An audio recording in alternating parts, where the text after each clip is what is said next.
வாழ்க வளமுடன். வாழ்க வையகம், வாழ்க வையகம், வாழ்க வளம். குரு வாழ்க, குருவே துணை. எல்லாம் வல்ல அருட்பேராற்றலையும் அதன் அனைத்து தன்மாற்ற நிலைகளையும் ஒரு சேர நினைந்து நன்றியுணர்வோடு வணங்கிக் கொள்ளும். ஆசான் அருட்தந்தை வேதாத்திரி மகரிஷி அவர்கள் உள்ளிட்ட அனைத்து ஞான பெருமக்களும் நம் உள்ளும் புறமும் பரிபூரணமாக துணை நின்று நமக்கு இந்த தெய்வீக சிந்தனையை மிக சிறப்பாக நிகழ்த்தி கொடுப்பார்கள். வாழ்க வளம், வாழ்க வளம். வாழ்க வளமுடன் நண்பர்களே, மிக்க மகிழ்ச்சி. அதாவது பணம் பெருக்கும் ரகசியம் இல்லையா? என்ன சார் ஆன்மீகம் சொல்லி கொடுக்குறீங்க, அதுல பணத்தை பெருக்கிற ரகசியம், இந்த டாபிக் ரொம்ப ஒரு ஆப்போசிட்டா இருக்கிற மாதிரி நிறைய பேருக்கு ஃபீல் ஆகலாம்னு நினைக்கிறேன் இல்லையா? சரி, ஆக்சுவலா உண்மையா பார்த்தா இது ஆப்போசிட் அல்ல. சரிங்களா? ஏன்னா ஆன்மீகத்துல உச்சத்தில் இருந்த ஞானிகளே என்ன சொல்றாங்கன்னா, பொருளில்லார்க்கு இவ்வுலகம் இல்லை என்று சொல்கிறார். பொருள் இல்லாருக்கு இவ்வுலகமே இல்லை அப்படின்னா அது எவ்வளவு பெரிய வார்த்தை பாருங்க. மகரிஷி அவங்களும் செல்வத்தில் சிறந்திடுவேன் அப்படின்னு பேசுறாரு. செல்வத்தில் சிறந்திடுவேன், உலகோர் என்னை சிறந்த தத்துவ ஞானி என்று போற்றும் நல்ல பெரும் புகழடைவேன், உலகோர்க்கு தொண்டு செய்வேன் அப்படின்னு தன்னோட சங்கல்பத்துல சேர்த்துறாரு. உலகத்திற்கு கொடுத்த அற்புதமான சங்கல்பத்திலே அருட்பேராற்றலாகி இறைவனுடைய கருணையினால் உடல் நலம், நீலாயுள், நிறை செல்வம் என்ற வார்த்தையை பயன்படுத்துகிறது. இப்படி பல ஞானிகள் பொருளிற்கு முக்கியத்துவம் கொடுக்கிறார். ஆனால் பொருள்தான் வாழ்க்கை என்று சொல்லல, அதுல மாற்று கருத்து இல்லை. மகரிஷி சொல்றாங்க, பிறருக்கு பின்னும் துன்பம் எழா வகையில் பெரும் செல்வம் சேர்த்திடினும் பிழை இல்லை. அதான் ரொம்ப முக்கியம். நீ பெரும் செல்வம் சேர்த்தினாலும் தப்பில்லை, ஆனா அது எப்படி இருக்கக்கூடாது? பிறருக்கு பின்னும் துன்பம் எழா வகையில். இப்ப நீ சம்பாதிக்கிறப்ப யாருக்கு துன்பம் வரலைங்கிறது பிரச்சனையே இல்லை. எதிர்காலத்துல கூட உன்னால யாருக்கும் பாதிப்பு வராம இருக்கும்படியாக உன்னால் பொருள் சேர்க்க முடிந்தால் நீ நன்றாக பொருளை சேர்த்து. பெரும் செல்வம் சேர்த்திடனும் பிழையில்லை. அதனால் பிறர் மகிழ, பல மக்கள் வாழ்வில் வளம் ஓங்க பேருதவி புரிந்தவரே பிறந்த பயன் பெற்றார் என்று சொல்லு. பொருளை வள்ளுவர் ஒரு இடத்துல அது அருளை ஈட்டக்கூடிய தன்மை கொண்ட ஒன்றாக குறிப்பிடுகிறது. அருள் என்றால் இறை ஆற்றல், புண்ணியம். அருள் என்னும் அன்பினும் குழவி பொருள் என்னும் செல்வச் செவிலியால் உண்டு என்று சொல்கிறது. அப்போ மகரிஷி ஒரு இடத்துல சொல்வார், ஈசனே தானாக உணர்ந்த போதும் எழும் பசியை உணவால் தான் தீர்க்க வேண்டும். இதெல்லாம் பொருளினுடைய முக்கியத்துவத்தை புரிந்து கொள்ள வேண்டும். அப்ப ஏதோ பணம் பெருக்கும் ரகசியம்னு இது ஏதோ தனியா பேசுறோன்னு இல்லை. நீங்கள் ஆன்மீகத்தை கொடுக்க வேண்டும் என்றாலும் அடிப்படையான பொருள் வேணுமா இல்லையா? இப்ப நம்ம ஒரு ஜூம் பண்றோம், இதுக்கு ஒரு பொருள் வேணும். ஒரு நம்ம உண்ண உணவு பொருள், உடுத்த உடை பொருள், இருக்க இருப்பிடம் பொருள். சரிங்களா? பயன்படுத்தக்கூடிய பொருட்கள் அனைத்துக்கும் அடிப்படை பொருள். இந்த உலக இன்பங்களை அத்தனை அனுபவிக்கணும்னா பொருள். பொருள் இல்லாருக்கு உலகம் இல்லை. புலனின்ப அனைத்தும் பொருளால் தான். சரிங்களா? அப்ப பொருள் என்பது மிக முக்கியமான ஒன்று என்பதை முதல் நாம் புரிந்து கொள்ள வேண்டும். அதனாலதான் அறத்துப்பால் கொடுத்த வள்ளுவர் பொருட்பாலை கொடுத்து இன்பத்துப்பாலுக்குள் போறார். அவர் அதுல சொல்லக்கூடிய விஷயம் என்ன? அறத்துப்பால் முதல் விஷயம், அறம் நின்று நீ வாழ வேண்டும். அதன் மூலமாக பொருளை ஈட்ட வேண்டும். இந்த பொருள் வர்ற வழின்னு இருக்கு பாருங்க, அது ரொம்ப ரொம்ப முக்கியம். பொருளை பெருக்கிற ரகசியத்துல ரொம்ப முக்கியமான ஒரு கான்செப்ட் என்னன்னா, எந்த வழியில் பொருள் வருகிறதோ அதே வழியில் பொருள் திரும்ப செல்லும். அது ரொம்ப கவனமா இருக்கணும் நீங்க. ஏன்னா இன்னைக்கு பணத்தை பெருக்கணும்னு இந்த சமுதாயம் பல்வேறு தவறுகளை சர்வ சாதாரணமாக செய்து கொண்டிருக்கிறத பார்க்கிறோம் இல்லையா? எப்படி வேணா லஞ்சம் வாங்கிக்கலாம், எப்படி வேணா ஊழல் பண்ணலாம், எப்படி வேணா ஏமாற்றலாம், எப்படி வேணா கலப்படம் பண்ணலாம், எதை வேணா இயற்கை அழிக்கலாம், என்ன வேணா பண்ணலாம், யாரை வேணா ஏமாற்றலாம், கொலை பண்ணலாம், கொள்ளையடிக்கலாம், என்ன வேணா பண்ணலாம் பணம். ஆனால் நண்பர்களே, நல்லா மனதில் வைத்துக் கொள்ள வேண்டும், எந்த வழியில் பணம் உங்களிடம் வருகிறதோ அதே வழியில் திரும்பச் செல்லும். பல மடங்கு உங்களுக்கு அதனுடைய பலனை கொடுத்து விடும். அதனாலதான் அறத்துப்பாலை ஸ்ட்ராங்கா போடுற. அறவழி நின்று நீ பொருளீட்டினால் உனக்கு இன்பம் தானாக வந்தே தீரும். அப்படி வாழ்பவன் வீடு பேரை அடைவான். சரிங்களா? அப்ப பொருள் என்பது மிக மிக முக்கியமான ஒன்று நம்ம வாழ்க்கைக்கு என்று நாம் புரிந்து கொள்ள வேண்டும். முதல்ல இந்த பணத்தை பெருக்கும் ரகசியத்துல முதல் விஷயம், பணத்தை முதல்ல மதிக்கணும். என்ன பண்ணணும்? பணத்தை முதல்ல மதிக்கணும்.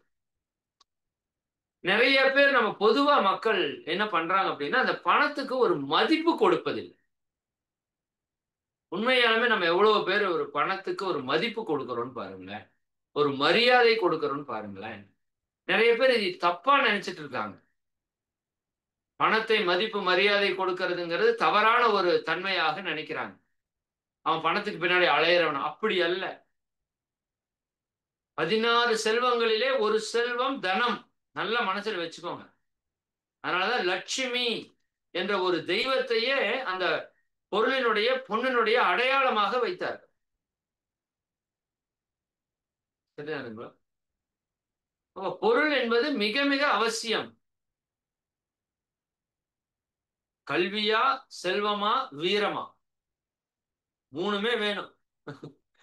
சரிங்களா? அப்ப கல்விக்கு நம்ம எவ்வளவு முக்கியத்துவம் கொடுக்கிறோமோ அந்த அளவுக்கு செல்வத்துக்கும் நம்ம ஒரு முக்கியத்துவம் கொடுக்கணும். ஆனா எவ்வளவுன்னு இருக்குல்ல, அந்த இடத்துல நம்ம கொஞ்சம் கவனமா இருக்கும். இந்த பிரபஞ்சம் அபரிமிதமானது, நல்லா புரிஞ்சுக்குங்க.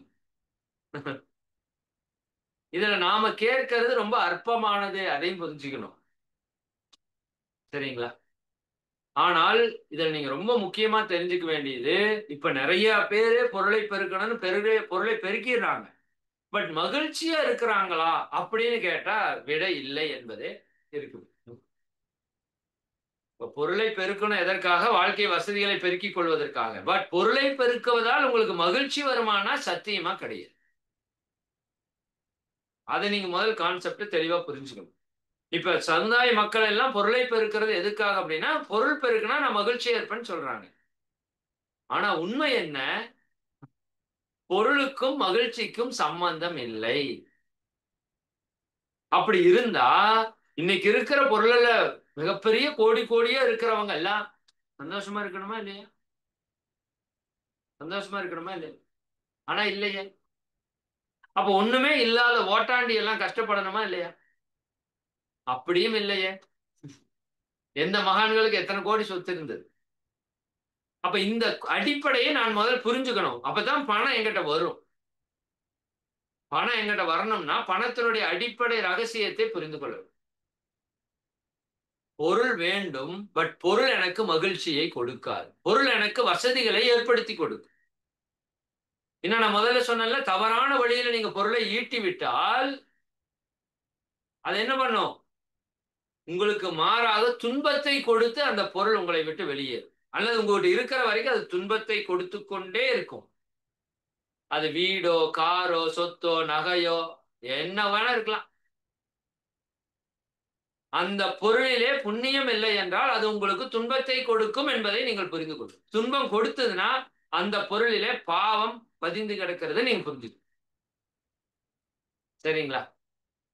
சரி, இப்ப பொருள் பெருக்கணுமா வேண்டாமாங்கிற அளவுக்கு வந்துருவீங்க. பொருள் வேண்டும். நல்ல வழியிலே பொருள் ஈட்டித்தான் ஆக வேண்டும். சரிங்களா? இந்த உலக வாழ்க்கையை நீங்க சந்தோஷமா மகிழ்ச்சியா அனுபவிக்கணும்னா நிச்சயமாக பொருள் வேண்டும். சரிங்களா? சரி, அந்த விதத்துல முதல் விஷயம், பொருளிற்கு நாம் ஒரு மதிப்பை கொடுக்க வேண்டும். அந்த பணத்தை வைக்கிற இடமாகட்டும், அந்த பணத்தை நீங்க வைத்திருக்கிற பாக்கெட்ல வைக்கிற இடமாகட்டும், அல்லது வீட்ல வைக்கிற இடமாகட்டும், அதற்கு ஒரு மரியாதை. பல இல்லங்களிலே பொருளை, பணத்தை முன்னாடி போட்டு வச்சுக்கிறது, காசு அங்க போட்டு வச்சிருக்கிறது, இங்க போட்டு வச்சிருக்கிறது. அது இன்னைக்கு சமுதாயத்துல பார்க்க முடியும். இப்ப என்னோட வயது இருக்கிற காலத்துல ரூ. 1 நான் வாங்கணும்னா எங்க அப்பாட்ட அவ்வளவு கஷ்டப்படணும். ஆமா. அது கண்டா அப்படியே ஏதோ சொர்க்கம் மாதிரி இருக்கும். ரூ. 1 எல்லாம் எவ்வளவு பெரிய காசு. 10 காசு, 20 காசு வாங்கிட்டு போய் ஏதாவது வாங்கி சாப்பிட்டா அப்படி ஒரு சந்தோஷம். இன்னைக்கு நம்ம குழந்தைகளுக்கு பணத்தோட வேல்யூவே தெரியல. பணத்தை சர்வ சாதாரணமாக தேவையில்லாத பல விஷயங்கள்ல செலவு பண்றோம். நல்லா புரிஞ்சுக்கோங்க. பணத்தை செலவு பண்ணுவது தேவைக்காக பண்ணுபவர்கள்ட்ட பணம் பெருகி வருகிறதுன்னு ஒரு தன்மை இருக்குது.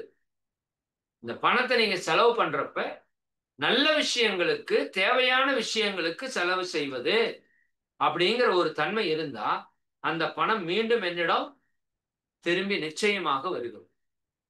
சின்ன சின்ன செலவுன்னு அனாவசியமா எடுக்காதீங்க. ஒரு ரூ. 10க்கு ஒரு பொருள் நீங்க வாங்குறீங்க. சரிதானுங்களா? ரூ. 10 பொருளா இருக்கலாம். பட் அது நீங்க பயன்படுத்துற பொருளான்னு பாருங்க. நெறைய பேர் சும்மா பார்க்கறக்கு அழகா இருக்குது. அது வச்சா நல்லா இருக்கும். அது இருந்தா கெத்தா இருக்கும். ம். யாரெல்லாம் தேவையில்லாதவற்றிற்கு பொருளை செலவு பண்றாங்களோ, அவங்க கிட்ட பொருள் வராது. யார் உண்மையான தேவைக்காக செலவு பண்றாரோ, அவர்கிட்ட பொருள் வரும். 2வது விஷயம்.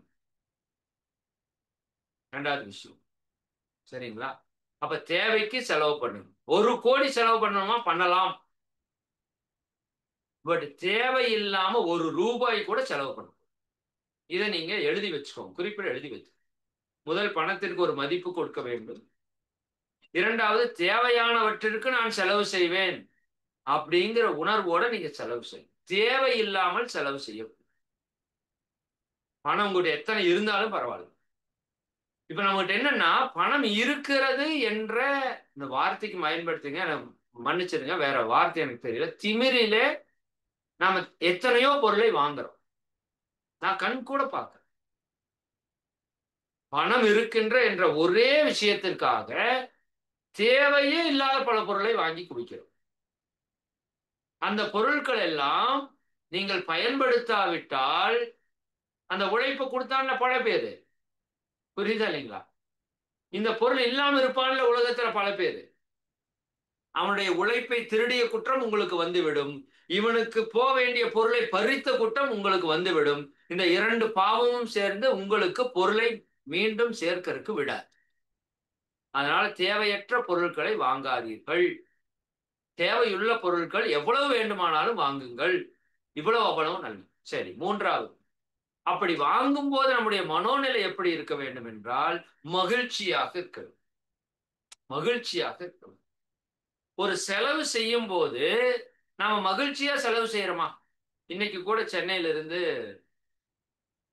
வரலட்சுமி அம்மா அவங்களுடைய குடும்பத்தினர் பார்க்கறதுக்கு வந்திருந்தாங்க. வேனுக்கு நம்ம சொன்னோம். இங்க இருந்து திருப்பூர் வரைக்கும் அவர் போய் இறக்கி விடணும். நார்மலா ரூ. 1,500 வாங்குவார்.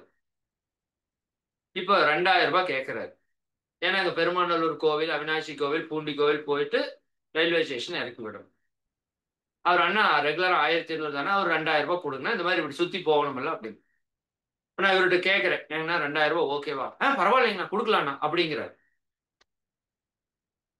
பரவாயில்லைங்கண்ணா குடுத்துடலாங்கண்ணா அப்படிங்கிறார். ஏன்னா அண்ணா அவரு தானே நம்மள அவ்வளவு தூரம் கூட்டிட்டு போறாரு. அந்த தம்பி பேசுறாரு. அப்ப அப்ப அவங்க அம்மா சொல்றாங்க, என்னோட பையனுக்கு வந்து யாராவது பணம் கொஞ்சம் எக்ஸ்ட்ரா குடுக்கணும்னா ஒரு சந்தோஷங்க. எனக்கு ஆச்சரியமா இருந்தது. நம்ம ரூ. 100 குறைச்சா தானே நமக்கு சந்தோஷம் வரும். இல்லையா? ரூ. 2,000 சொன்னவரை ரூ. 1,800 குடுத்துட்டா நமக்கு சந்தோஷம். பட் சூட்சுமம் என்ன இருக்குதுன்னா, ரூ. 2,000 அவருக்கு ஒரு நாளைக்கு ஒரு தடவை 2 தடவை வாடகை கிடைக்குது. இங்க இருந்து போறாரு. இங்க இருந்து போய் பெருமாநல்லூர் போய் அவனாசி போய் 3 கோயில் விட்டு அதுக்கப்புறம் ரயில்வே ஸ்டேஷன் இறக்கி விட்டுட்டு வரணும். சரிங்களா? கோடி கோடியா வாங்குறவங்ககிட்ட நம்ம ஒண்ணும் பண்றது இல்ல. சரி ஒரு ரூ. 2,000 பரவாயில்ல. அவர் சந்தோஷமா இருக்கட்டும். சரி அந்த ஒரு உணர்வு இருக்குல்ல, நான் செலவு பண்றேன், நான் செலவு பண்றதுக்கு அது ஒர்த்து. நாங்க ஒரு 5 பேர் இங்கிருந்து கூட்டிட்டு போய் 3 கோவில் காமிச்சு அதுக்கப்புறம் அங்க கூட்டிட்டு போறாங்கன்னா அது ஒர்த்து. மகிழ்ச்சியாக பணத்தை செலவு பண்ணணும் அப்படிங்கிறது அவரோட ஆட்டிடியூட்ல நான் பார்த்தேன். சந்தோஷமா குடுக்கலாங்க, அதெல்லாம் குடுக்கலாம், அதெல்லாம் ஒர்த்து தான் அப்படிங்கிறாரு. அவர் சென்னையில இருக்கிறதுனால அதிகப்படியான எக்ஸ்பென்ஸ் செலவு பண்றவராகவும் இருக்கலாம். பட் அந்த மனசுன்னு ஒண்ணு இருக்கு பாத்தீங்களா? செலவு என்ன நீங்க செய்யும் போதும் சந்தோஷமா செலவு பண்ணணும். ஆனா நம்ம பண்ற ஒரு மிகப்பெரிய விஷயம் என்னன்னா, பணம் நம்ம கிட்ட இருந்து போறப்பவே ஏதோ உயிரே போற மாதிரி தான் கொடுக்கிறோம். சரிங்களா? நல்லா புரிஞ்சுங்க. அப்படி கொடுக்கறதுல இருந்து தானே அனுபவிக்கிறோம். சம்பாதிக்கிறது எதுக்கு சம்பாதிக்கிறோம்? சந்தோஷமா அனுபவிக்கிறதுக்கு தானே சம்பாதிக்கிறோம். அப்ப சம்பாதிக்கிற பொருளை கொடுக்கறதுக்கே உங்களுக்கு கஷ்டமா இருந்ததுன்னா எப்படி நீங்க அனுபவிப்பீங்க? இது ரொம்ப முக்கியம். அப்ப ஒரு பொருளை செலவு செய்யும் போது மகிழ்ச்சியோடு செலவு செய்யுங்கள். என் குடும்பத்தையே ஒரு சினிமாவுக்கு போறீங்க, போறதுன்னு ஆயிப்போச்சு. டிக்கெட் ஆமா ₹150 டிக்கெட்டு. 5 பேரை கூட்டிட்டு போறீங்க. ₹750 காலி. சரியா? நம்ம உடனே அதுதான் கணக்கு போடுவோம். அது ஆண்களுக்கு சொல்லவே தேவையில்லை. 5 × 150 750. அப்புறம் வண்டிக்கு ஒரு 50 800. அதுக்கப்புறம் இவன் போனா பாப்கார்ன் விட மாட்டானுங்க. சரியாண்ணா? அது வெளியில ₹50 விற்கிறது அங்க ₹200. போடு ஒரு 200, அதுல ஒரு 400, 1200. அவ்வளவுதான். ₹1200 செலவு. இது போகணுமா? சரிதானா? அதுக்கு நான் வந்து பிரைம் வீடியோ ஒரு வருஷத்துக்கு சப்ஸ்கிரைப் பண்ணிக்குவேன். நீ வீட்லயே உட்காந்து பாரு. இப்படியெல்லாம் நியாயம் பேசுறோம் பொதுவா. சரிங்களா? ஒரு ₹1200 செலவு பண்றேன்னு முடிவு பண்ணிருச்சு இல்லையா? குடும்பத்தோட சந்தோஷமா ஒரு 2 மாசம் 3 மாசத்துக்கு ஒரு முறை ஒரு படத்துக்கு போலாம். ஒரு நல்ல படம் வந்திருக்குது. அது நமக்கு ஒரு அனுபவம். சரிங்களா? அது நமக்கு ஒரு நல்ல அனுபவம். அப்ப குடும்பத்தோட போயி அந்த 2 1/2 மணி நேரம் 3 மணி நேரம் நல்லா சந்தோஷமா ஒரு படத்த பார்த்துட்டு வரப்போறோம். அதுக்காக ஒரு ₹1200 நான் செலவு பண்றது தப்பு கிடையாது. சரிங்களா? அப்ப அதுக்கு போறப்பவே அதற்கான தயாரிப்போட மகிழ்ச்சியா அந்த பணத்த குடுத்தோம் அப்படின்னா, நீங்க எந்த நிலையில குடுக்குறீங்களோ, அது அந்த நிலையில உங்களுக்கு திரும்ப வர்றதுக்கான சூழலும் அங்க உருவாக்கப்படுது. அப்ப மகிழ்ச்சியா செலவு பண்ணுங்க. சரிங்களா? எதையுமே கஷ்டப்பட்டு அதைய பிடிச்சு குடுத்து செலவு பண்ண வேண்டாம். சரிங்களா? முடிஞ்ச வரைக்கும். சரி. அடுத்தது ரொம்ப முக்கியம். நீங்க பொருளை கேட்பது உங்களுக்காக கேட்கக்கூடாது. இது எனக்கு வாழ்க்கையில் நிறைய அனுபவம். எனக்காக கேட்டேன்னா அது பெருசா வர்றதில்ல. இதே மத்தவங்களுக்காகன்னு ஒரு விஷயம் கேட்டா, படபடன்னு நடக்குது. புரியுதுங்களா? இப்ப எனக்கு ரொம்ப நாளா கேமரா வாங்கணும்னு ஆசை. எப்ப முதல்ல இருந்து கேமரா வாங்கி ஒரு போட்டோ எடுக்கணும்னு. சரிங்களா? எனக்கு கேமரா வாங்குற இதே வரல. ஆப்ஷனே வரல. அப்புறம் நம்ம இந்த யூடியூப் பண்ணணும் அப்படின்னு சொல்லி, இப்போ அந்த கேமரால தான் ஓடிட்டு இருக்கு. யூடியூப் கொஞ்சம் கிளாரிட்டியா முதல்ல வந்து செல்போனு, இந்த லேப்டாப்ல இருக்கிற கேமரா இதைய வச்சு தான் அப்படியே ஓட்டிட்டே இருந்தோம். அது ஒண்ணும் ப்ராப்பரா வரல. நல்லா மக்களுக்கு கொண்டு போய் ரீச் ஆகணும். இப்ப நம்ம இவ்வளவு தூரம் எஃபர்ட் போட்டு பண்றோம். மக்கள் வந்து பார்க்குறாங்க. பார்க்குறவங்களுக்கு நல்லா இருக்கணும். ஒரு திருப்தியா இருக்கணும். அப்ப ஒரு கேமரா வாங்கணும். அப்படின்னு போனப்ப, அப்போ அமெரிக்கால இருந்து ஒருத்தவங்க அவங்க பேர் ராஜேஸ்வரின்னு நினைக்கிறேன். அவங்க கூப்பிட்டு இந்த மாதிரி, ஐயா நீங்க கேமரா வாங்கிக்கோங்க. நான் அதுக்கு அமௌண்ட் அனுப்புறேன்னா. சரிங்களா? இப்படி நிறைய விஷயம் நான் சொல்லலாம். லேப்டாப் இல்லாம போச்சு. அப்ப நம்ம நண்பனி ஐயா தான் 45,000 50,000 அனுப்பிச்சுட்டாரு. அதுக்கப்புறம் அவர் கொஞ்சம் கொஞ்சமா கொடுத்தேன்னு வச்சுக்கோங்க. அப்ப எனக்காக ஒண்ணு கேட்கிறப்ப அது நடக்க மாட்டேங்குது. இதே மற்றவங்களுக்குன்னு பிறருக்கு நன்மை செய்யறதுக்கு இறைவா எனக்கு ஒரு தேவை இருக்குது அப்படின்னா, அது இம்மீடியட்டா சாங்ஷன் ஆகுது. பொருள் தானா வருது. பணம் தானா வருது. சரிங்களா? அது ரொம்ப ரொம்ப முக்கியம். அப்ப 4வது பாயிண்ட் என்ன? நீங்க உங்களுக்கு வேணும்னு பொருளை கேட்காமல், நான் நல்லா இருக்கணும், என் குடும்பம் நல்லா இருக்கணும், என் பொண்டாட்டி பிள்ளைங்க நல்லா இருக்கணும், என் பேரன் பேத்தியெல்லாம் நல்லா இருக்கணும்னு கேட்காம, ஒரு விஷயத்த செய்யறேன். இது மத்தவங்களுக்கு பயன்படும்படியாக இருக்கணும். சரிங்களா? இந்த கேமரா யாருக்காக கேட்டேன்? உண்மையாலுமே மக்களுக்காக தான் கேட்டேன். சரிங்களா? அந்த உண்மையான ஒரு தன்மை இருக்கணும். அப்ப என்கிட்ட நெறைய பொருள் இருந்தா என்ன பண்ணுவேன் நானு? இந்த ஆசிரமத்துல நெறைய பில்டிங் கட்டி மக்கள் எல்லாம் வர்றதுக்கு பயன்பாட்டுக்கு கொண்டு வந்துரலாம். சரிங்களா? அப்ப நீங்க உங்களுக்கு என்ன பொருள் வேண்டும்னாலும் அதுல உண்மையாலுமே பிறருடைய நலம் சார்ந்து அந்த விஷயத்துக்கு, இப்போ உதாரணத்துக்கு ஒரு கார் வேணும்னு வச்சுக்கோங்க.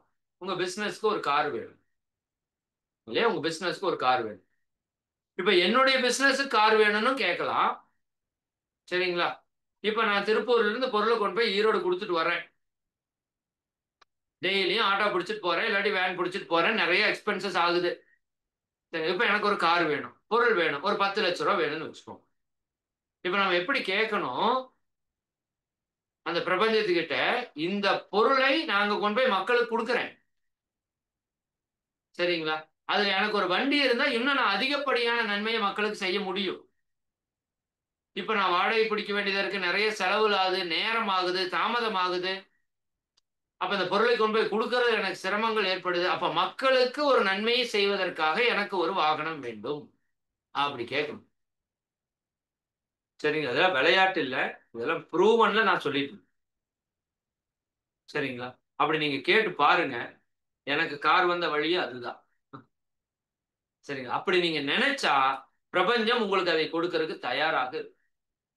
இது செல்வத்தை மட்டும் இல்ல, எதை வேணாலும் அது கொடுக்கும். நான் மழை முதல் கொண்டு பலது உங்களுக்கு உதாரணம் சொல்லியிருக்கிறேன்.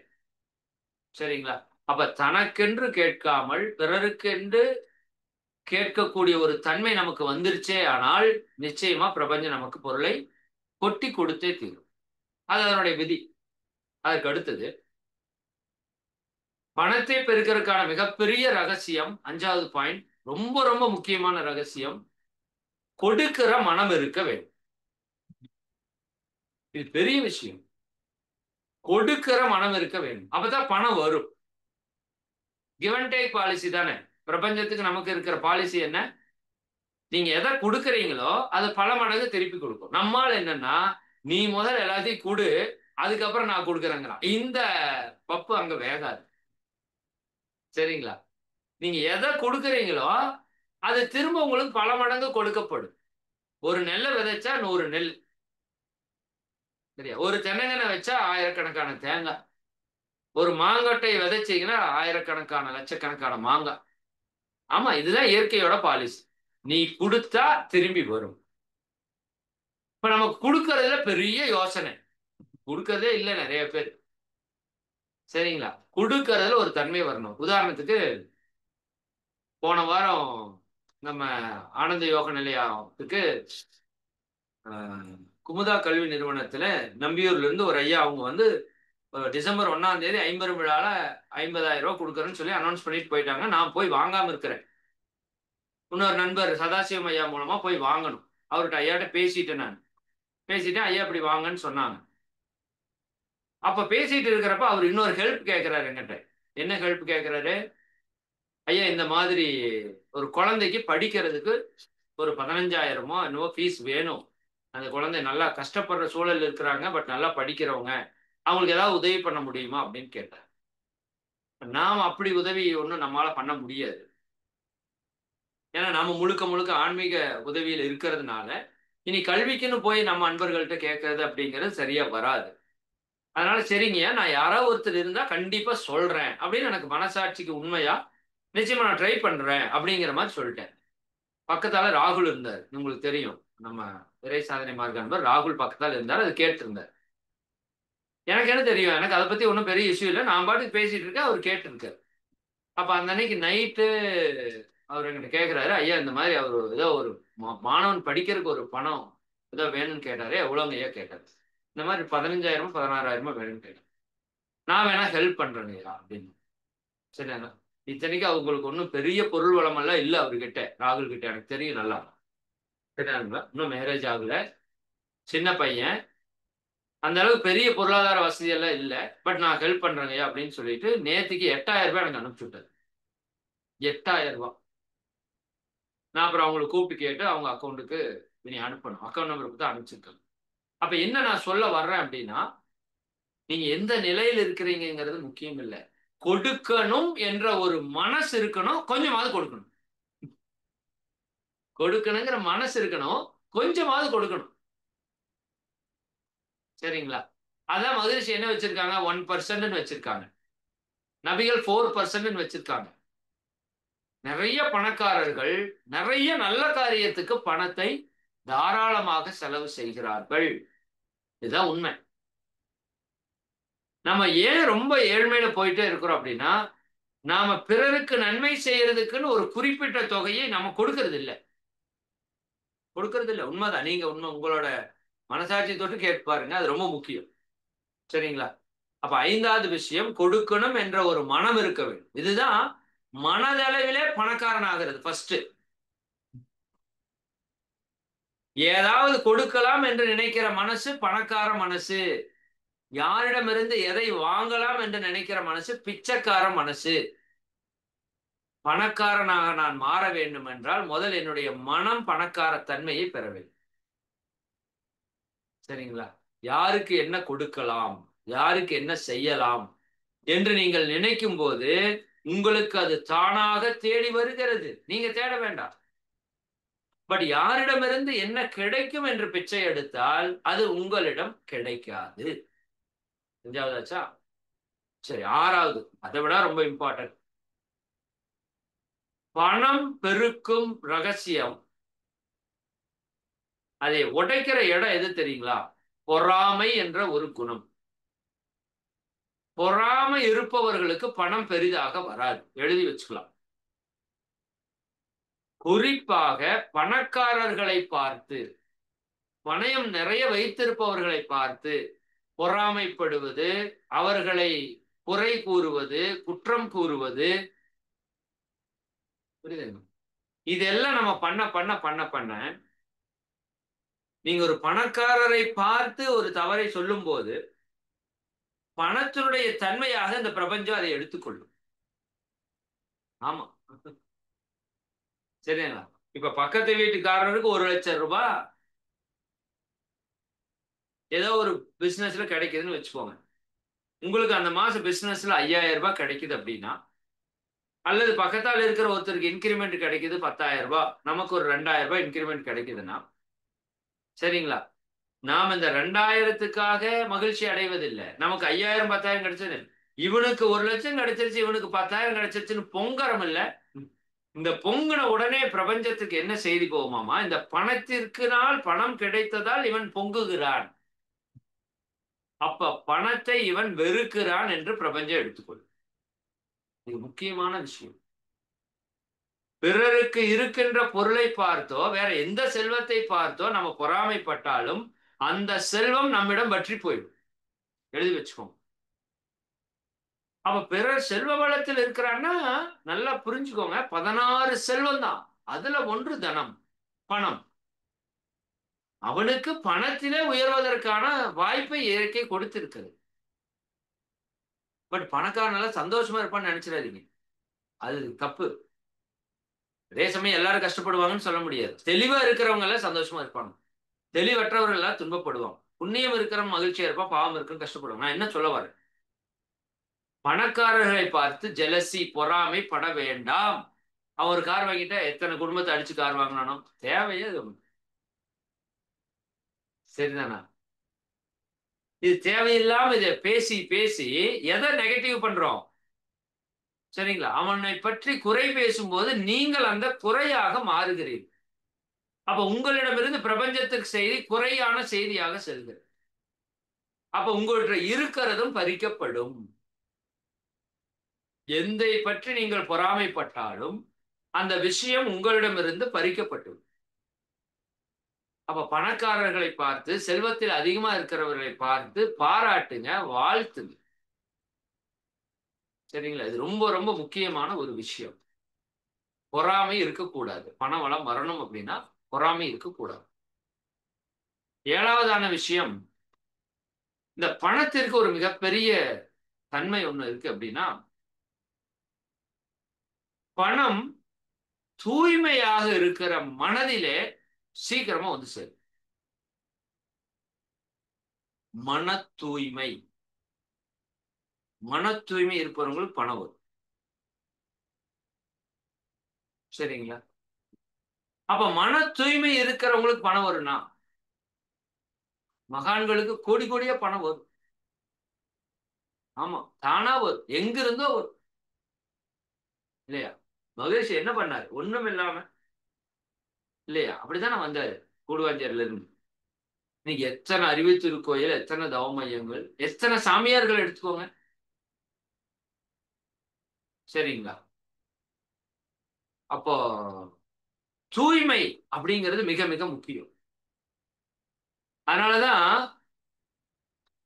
அந்த தூய்மையை கடைபிடிக்கணும்னு நிறைய பக்கம் பேசுவாங்க. பொருள் பணம் பெருக்கும் ரகசியம், பணவளக்கலை அப்படியெல்லாம் நிறைய பேசுறாங்கல்ல. பணத்தை உயர்த்தும் நுட்பங்கள், இதுக்கெல்லாம் நிறைய மணி மேனேஜ்மெண்ட் ப்ரோக்ராம்ஸ் எல்லாம் பண்றாங்க. சரிங்களா? அதுல ரொம்ப ரொம்ப முக்கியமான ஒரு விஷயம், தூய்மையை நீங்கள் கடைபிடிக்க வேணும்னு எல்லாருமே சொல்லுவாங்க. நீங்க பாருங்களேன், உங்க வீட்டை சுத்தபத்தமா வச்சுக்கணும். சரிங்களா? உங்க சமையல் கட்டை சுத்தபத்தமா வச்சுக்கணும். குறிப்பா சிங்க வந்து நைட்டு கிளீனா வச்சுக்கணும். நைட்டு அடுப்பை நீட்டா தொடச்சு வச்சுட்டு போய் படுக்கணும். வீட்டுல பொருட்கள் கசகசன்னு இருக்கக்கூடாது. உடைந்த பொருட்கள் வீட்டுல நீங்க கண்ணுல பார்க்க கூடாது. உடைந்த பொருள் எல்லாம் தூக்கி டிஸ்போஸ் பண்ணிடணும். சரிங்களா? குறிப்பாக பார்ப்பதற்கு அழகாக நேர்த்தியாக உங்க வீடு இருக்கு. ஒண்ணு. இரண்டாவது, ஒரு நல்ல வாசனை உங்கள் வீட்டுக்குள் போனாலே ஒரு பாசிட்டிவான ஒரு வைப்ரேஷன் கிரியேட் ஆகும்.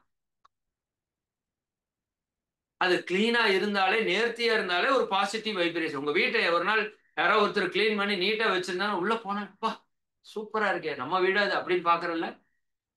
அப்ப நீங்க பார்ப்பது உங்க மனதனுடைய தன்மையாக மாறுது. பார்க்கிறது மனதனுடைய தன்மை. தூய்மையை பார்த்தால் மனம் தூய்மையாகிறது. அசிங்கத்தை பார்த்தால் மனம் அசிங்கமாகிறது. புரியுதுங்களா? அப்ப தூய்மையை நீங்க பார்க்கிற இடம் தூய்மையா இருக்கும். ஒரு நல்ல ஒரு வாசனை நம்ம வீட்டுல இருக்கணும். ஒரு நல்ல மலர் இருந்தா ஒன்னு ரெண்டு வைக்கலாம். அல்லது கற்பூரத்தினுடைய வாசனை ரொம்ப ஒரு பாசிட்டிவான வைபை கொடுக்கிற ஒரு விஷயம். அப்ப ஒரு நல்ல தெய்வீக வாசனை இருக்கிறது போல ஒரு தன்மையை நம்ம வீட்டுல ஏற்படுத்திக் கொள்ளணும். ஒரு கோவிலுக்குள்ள போனீங்க எப்படி இருக்கு? திருப்பதி உதாரணத்துக்கு எடுத்துக்கோங்க. ஏன் அங்க பணம் கொட்டுகிறது? அந்த தூய்மை. நீங்க பாருங்க, அங்க எங்கேயுமே குப்பையை உங்களால பார்க்கவே முடியும். ஏன்னா குப்பை, உடைந்த பொருட்கள், கழிவுகள், கசகசப்புகளை நீங்க பார்க்கும்போது உங்கள் மனம் அந்த தன்மையாக மாறுது. சரிங்களா? அப்ப மனம் அந்த தன்மையை மாறும்போது, அப்ப மனம் தானே ஒரு செல்வத்தை ஈர்க்கிற கருவி. மனம் தானே காந்தம். அந்த காந்தம் கழிவா மாறி போகுது, அழுக்கா மாறி போகுது. அப்ப செல்வத்தை ஈர்க்கிற தன்மை மனதிற்கு இல்லாமல் மனம் தூய்மையற்ற தன்மைக்கு போகும்போது, இதுல இருந்து அதிர்வுகள் தூய்மையற்ற தன்மையில போய் பிரபஞ்சத்தில் இருக்கிற தூய்மையற்றதை எல்லாம் உங்ககிட்ட இழுத்துட்டு வந்து போட்டுருது. இது இன்னொரு இடத்துல சொல்லுவாங்க. காலையில் எழுந்த உடனே பச்சை தண்ணீரிலே குளித்து, நல்லா புரிஞ்சுக்கோ, பச்சை தண்ணீரிலே குளித்து, இது வந்து செல்வத்துக்கு மட்டுமில்ல, எல்லா செல்வத்தையும் இருக்கிற ரகசியத்தில் இது முதன்மையானது. பச்சை தண்ணீரை குளித்து நீங்கள் ஒரு இறை வழிபாடு செய்து எந்த செயலை நீங்க தொடங்குங்க, நீங்க அதுல வேண்டுங்க, உங்களுக்கு வேண்டுனது கிடைக்கும்னு சொல்றோமா இல்லையா? அதுக்கு விளையாட்டா கூட சொல்லுவாங்க, காலையில் எழுந்த உடனேயும் சரிங்களா, நீங்க கதவை திறக்கிறப்ப உங்க கதவுக்கு முன்னாடி ஸ்ரீதேவியும் நிப்பாங்களாமா, மூதேவியும் நிப்பாங்களாமா, அவங்க அக்கா. ஸ்ரீதேவி எப்படி இருப்பாங்க? செல்வ செழிப்போட, பாசிட்டிவான பிரபஞ்ச சக்தியோட நிப்பாங்க, செல்வ வளத்தோட. மூதேவி எப்படி நிற்கும்? நீங்க பார்த்திருப்பீங்க. சரியா? அது அப்படி நிக்குதுங்க. இப்போ காலையில நீங்க வந்து கதவை திறக்கிறப்ப சரிங்களா, உங்களை பார்க்குவாங்களாமா ரெண்டு பேரும். நீங்க யார் மாதிரி இருக்கிறீங்களோ அவங்க உள்ள வந்துருவாங்களாமா. இது ஒண்ணு வந்து பாசிட்டிவ் எனர்ஜி, இன்னொன்னு வந்து நெகட்டிவ் எனர்ஜி. அதைத்தான் ஸ்ரீதேவி மூதேவின்னு வச்சாங்க. ஆக்சுவலா அப்படி பெண்ணோ பேயோ யாரும் வர்றதில்லை. ஸ்ரீதேவி என்பது செல்வ வளத்தை ஈர்க்கிற பாசிட்டிவான எனர்ஜி பிரபஞ்சத்திலிருந்து வருது. சரிங்களா? மூதேவிங்கிறது நெகட்டிவான எனர்ஜி வருது. ரெண்டுமே இருக்குது. சரிங்களா? இப்ப காலையில எந்திரிச்சு நீங்க கதவை திறந்தீங்கன்னா உங்க ஃபேஸ், உங்க உடம்பு, உங்க போட்டோ நீங்க பாருங்களேன். சரிங்களா? பயந்துடக்கூடாது. சரியா? அதை பார்த்தா உங்களுக்கே ஒரு பேய் அறிஞ்ச மாதிரி ஒரு சுச்சுவேஷன் வந்துடும். அதே இத்து போன நைட்டி, அதே முடியெல்லாம் பரபரன்னு இருக்கிற மண்டை போட்டு அங்க எடுத்துட்டு கிடக்கும். சரிங்களா? எந்திரிச்சு போய் பல்ல கூட விளக்காம நேரா போய் சமையல் கட்டுல ஒரு குண்டா வச்சு காப்பி வச்சு குடிச்சு, அதுல பக்கத்தால சிங்க்ல பார்த்தா நாத்தம் முடிச்ச தட்டெல்லாம் அப்படியே கிடக்கும். சரிங்களா? இப்படி ஒரு நாள் காலையில தொடங்கி இந்த குழந்தைங்க எந்திரிக்கிறவங்க எல்லாம் உங்க மூஞ்சி தான் பார்ப்பாங்க. வீட்டுக்காரர்ல இருந்து வீட்டுல இருக்கிற அத்தனை பேரும் இந்த அம்மாவை தான் பார்க்கும். அது கிழிஞ்ச நைட்டி போட்டுட்டு அல்லது இது போன நைட்டி போட்டுட்டு பல்லு கூட விளக்காம சாப்பிட்டு சாப்பிடாம அப்படியே ஒரு 3 மணி நேரம் 4 மணி நேரம் திரிஞ்சு அப்புறம் போய் குளிச்சு எப்படி பாசிட்டிவான எனர்ஜி நம்ம கிட்ட வரும் சொல்லுங்க. பிரபஞ்ச சக்தியே உங்ககிட்ட வரணும்னாலும் இந்த கொசு கடிக்கிறத பத்தி சொல்லுவாங்க. நீங்க உடம்பு சுத்தமா இருந்தா நல்லா குளிச்சிருந்தா கொசு கடிக்காது. உடம்புல நாத்தம் இருந்தா அழுக்குகள் இருந்தானா கொசு நம்ம கிட்ட இது ஈஸியா வரும். இயற்கையாவே இதை நீங்க டெஸ்ட் பண்ணி பாருங்க. நல்ல வாசனைகள்ல கொசு வராது. அந்த மாதிரி கொசு நெகட்டிவ் எடுத்துக்குது இல்ல, நெகட்டிவ் கண்டுபிடிச்சு வருது இல்ல, நாத்தத்தை கண்டுபிடிச்சு வருது இல்ல, அது மாதிரி கெட்ட உடல், கெட்ட மனம், கெட்ட ஒரு தன்மை இருக்கிற ஒரு விஷயம் பிரபஞ்சத்துல கெட்ட சக்தி இழுத்து கொண்டாந்து உங்கள்கிட்ட விட்டுரும். அப்ப காலையில முதல் வேலை யாரெல்லாம் பணம் மட்டும் இல்லை எல்லா செல்வத்தையும் பெருக்கணும்னா முதல் வேலை காலையில எந்திரிச்சு பச்சை தண்ணியில புளிங்க. இது மிகப்பெரிய பிரபஞ்ச ரகசியம். குளிச்சுட்டு உங்க நாளை தொடங்குங்க. கொஞ்ச நாள் பண்ணிதான் பாருங்களேன், செல்வம் வருதா இல்ல போகுதான்னு பார்ப்போம். சரிங்களா? அப்படி என்ன நடக்க போகுது? அதனால இந்த தூய்மை அப்படிங்கிற ஒரு விஷயம் உங்கள் அகத்திலே ஆகட்டும், புறத்திலே ஆகட்டும், உங்கள் இல்லத்திலே ஆகட்டும், உங்கள் நிறுவனத்திலே ஆகட்டும், தூய்மையை மிக முக்கியமாக நீங்கள் பராமரிக்க வேண்டும். பராமரி. சரிங்களா? ரைட். அடுத்தது 8வது. இதை சொல்லாம இந்த செய்தியை கடந்து போக முடியாது. இதெல்லாம் உங்களுக்கு தெரிஞ்சதுதான். பட் செய்யறோமா அப்படிங்கிறத நீங்க சிந்தனைக்கு எடுத்துக்கோங்க. இதுல நிறைய விஷயம் பேசலாம். நான் சில விஷயத்தை மட்டும் பகிர்ந்துக்கிறேன். பஞ்சபூத நவகிரக தவம் நாள்தோறும் ஏற்றுபவர்களுக்கு 16 செல்வமும் தடையில்லாமல் கிடைக்கும். கிடைக்குதா இல்லையா? நாள்தோறும் ஏற்றுபவர்களுக்குன்னு சொல்லிட்டேன் ஒரு வார்த்தை. அதனால நீங்க அதை நல்லா பிடிச்சுக்கோங்க.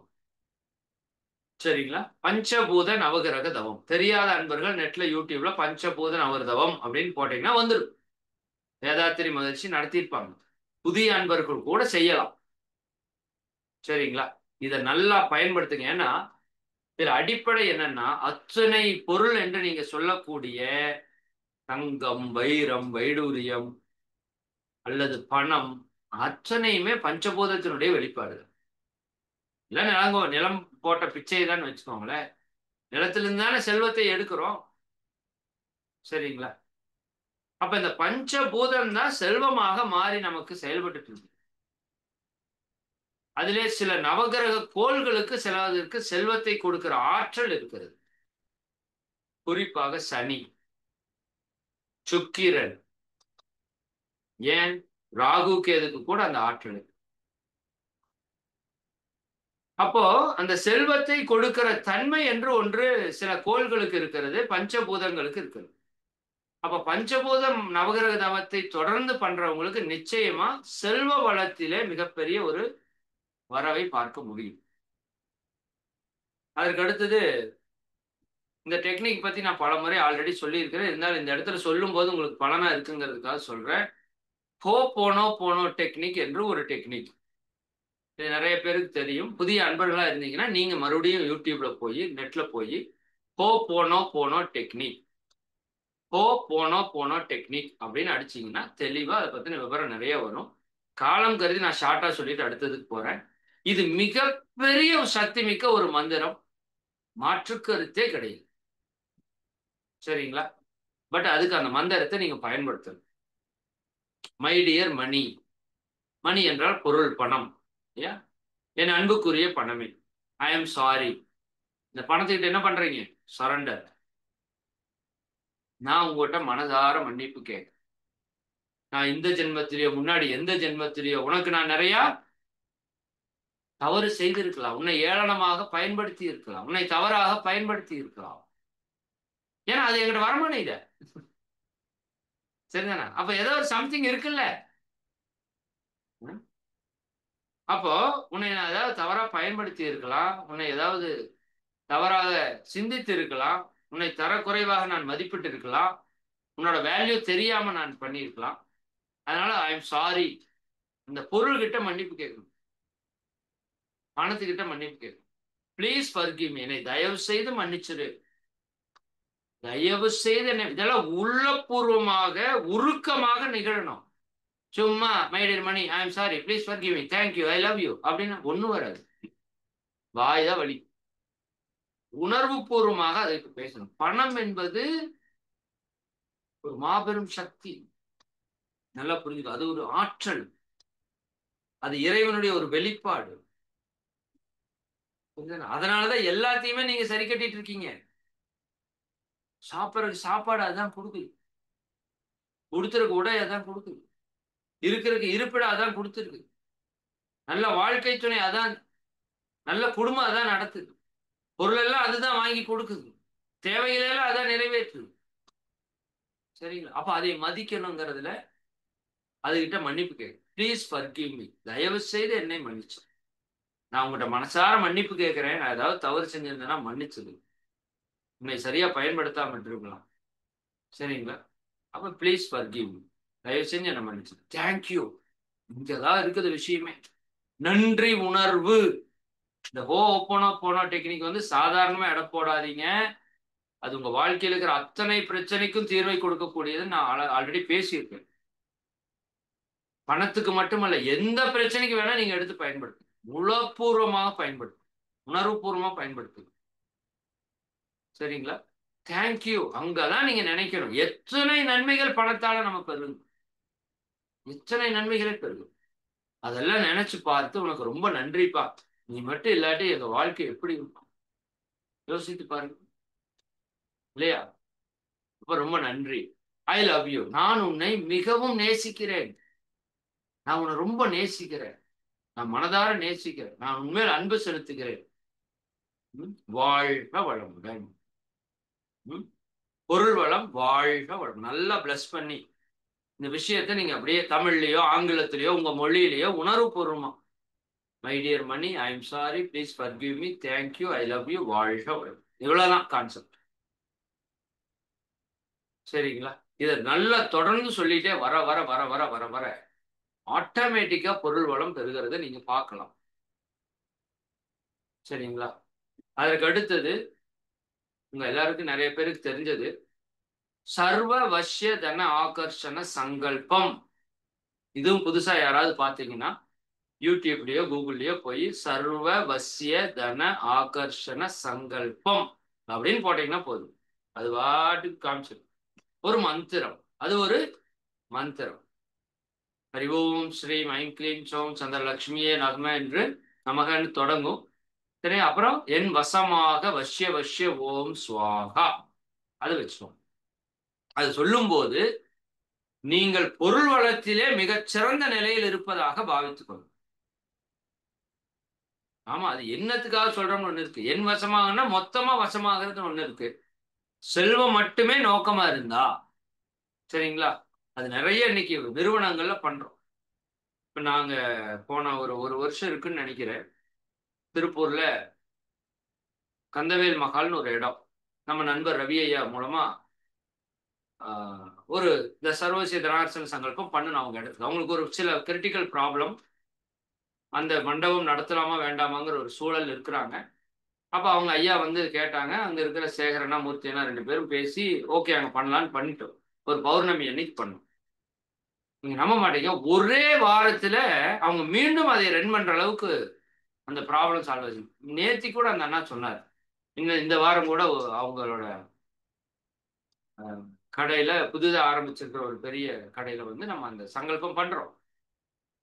அப்ப சர்வத்தையும் வசப்படுத்தக்கூடிய தன ஆகர்ஷண ஈர்க்கக்கூடிய ஒரு சங்கல்பம் மகரிஷியே பண்ணியிருக்காரு. நீங்க எங்க போய் சொல்லுவீங்க? வேணா மகரிஷி மொத்தமா ஞான மார்க்கத்தினுடைய வெளிப்பாடு.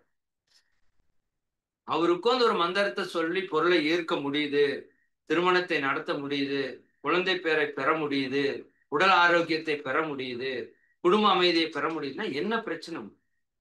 சொல்லணும், செய்யணும். இப்ப சொல்ற விஷயமெல்லாம் கேட்டுட்டு போனா பணம் வராது. இதை பிராக்டிக்கலா செஞ்சா பணம். சரிங்களா? அந்த சங்கல்பத்தை தயவு செய்து பௌர்ணமி பௌர்ணமியில் சுக்கிர ஹோரையில் செய்யுங்கள். அல்லது வெள்ளிக்கிழமை சுக்கிர தினத்திலே காலை 6 to 7 சுக்கிர ஹோரையில் தொடர்ந்து செய்யுங்கள். அதைத்தான் நம்ம திரை சாதனை மார்க்கத்துல பண்ணிட்டு இருக்கோம். நிறைய அன்பர்கள், அன்னைக்கு ஒரு அம்மா கூட பாண்டிச்சேரியில இருந்து அவங்க வந்து இந்த மாதிரி நான் இங்க ஒரு வந்திருந்தேங்க ஐயா, முதல் தடவை வந்தப்ப இங்க ஒரு சங்கல்பம் பண்ணீங்க, அப்போ நான் ஒரு சங்கல்பம் வச்சேன், அது நடந்தா உங்களுக்கு நான் ஏதாவது பண்ணணும்னு நினைச்சிட்டு 108 வெள்ளி காயின் வாங்கிட்டு வந்து அந்த சங்கல்பத்துக்காக கொடுத்துட்டு போனேன். இப்படி நிறைய பேர் இருக்காங்க. புரியுதா இல்லைங்களா? வெள்ளி காயின் கொடுத்தவங்க இல்லை, சொன்னதெல்லாம் நடந்தவங்க நிறைய பக்கம் நானும் கேள்விப்பட்டிருக்கிறேன். சரிங்களா? அப்போ ஒரு குறிப்பிட்ட ஒரு விஷயத்தை, பொருளை வளப்படுத்தணும், தொழிலை வளப்படுத்தணும்னா அது ரொம்ப ரொம்ப முக்கியம். சரிங்களா? அப்ப அந்த சர்வவசிய தனார்சன சங்கல்பம் பல ஆண்டுகளாக பல நன்மைகளை கொடுத்து கொண்டிருக்கிற நம்ம முன்னோர்கள் கொடுத்த பெரிய விஷயம். மந்திரங்கள்ல அது ஒரு விதமான பிரபஞ்ச வைப்ரேஷனை கிரியேட் பண்ணி உங்களுக்கு பொருளை கொடுக்கிற ஒரு விஷயமா இருக்கு. அதை பயன்படுத்திக் கொள்ளுங்க.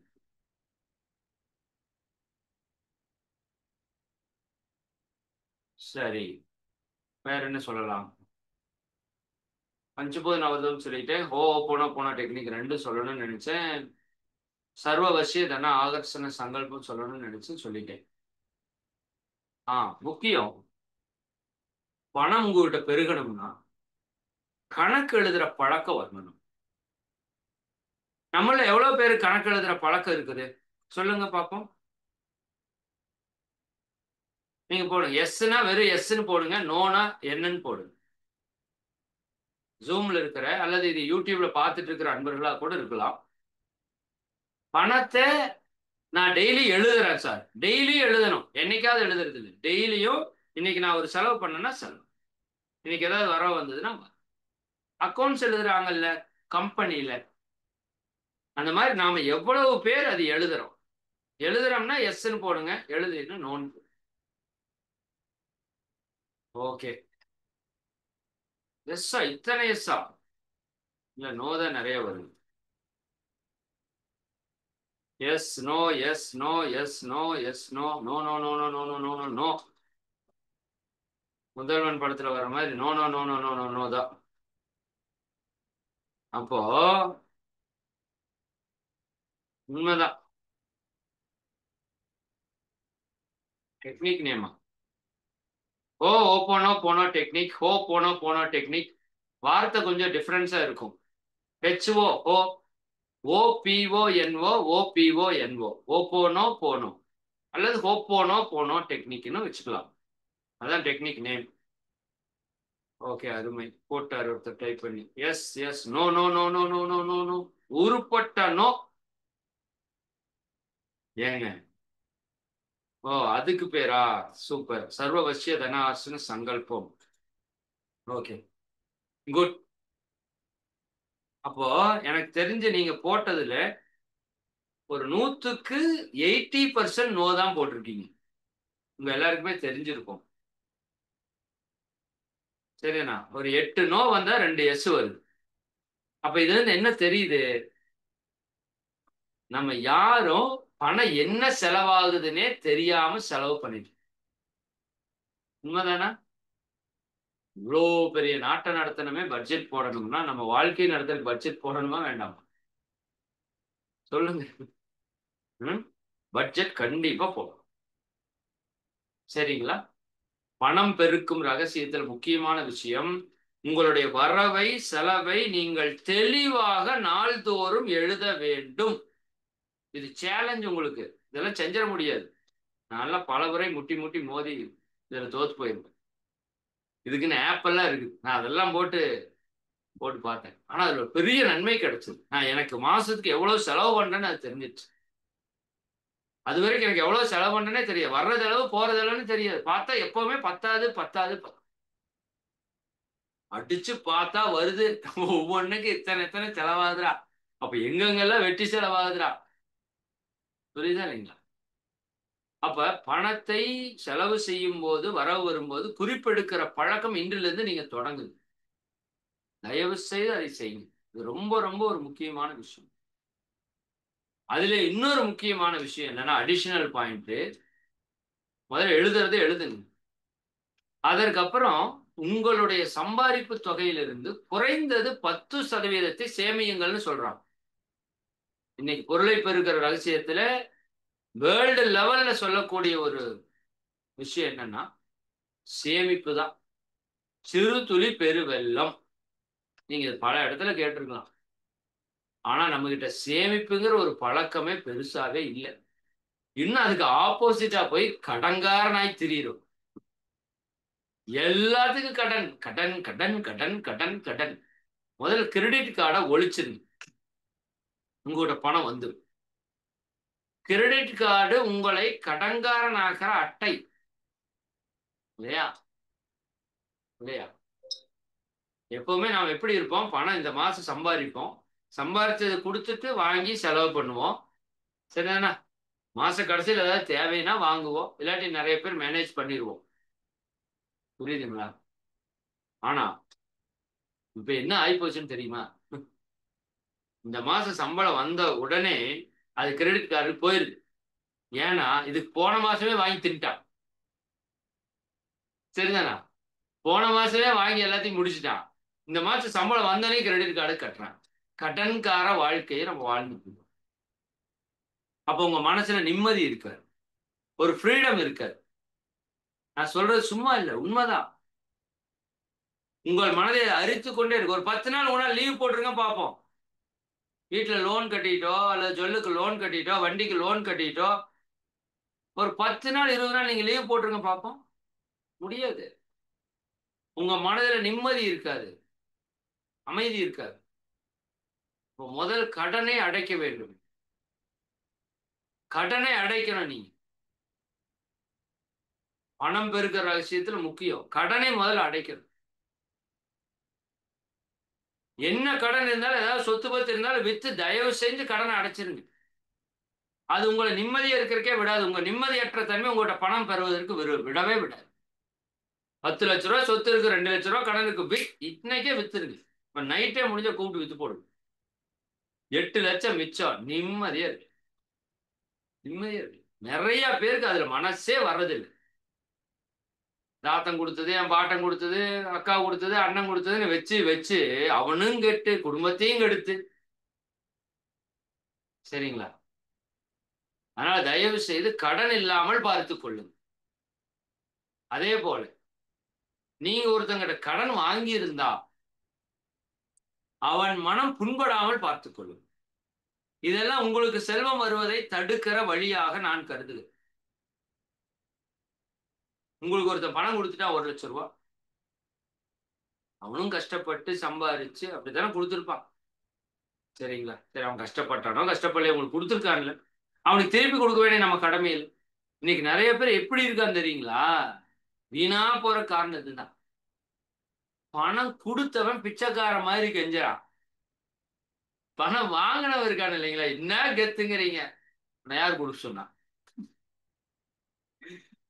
சரி, நான் போலீஸ்க்கு போறேன். என்னன்னா நான் அதெல்லாம் அனுபவப்பட்டிருக்கேன்.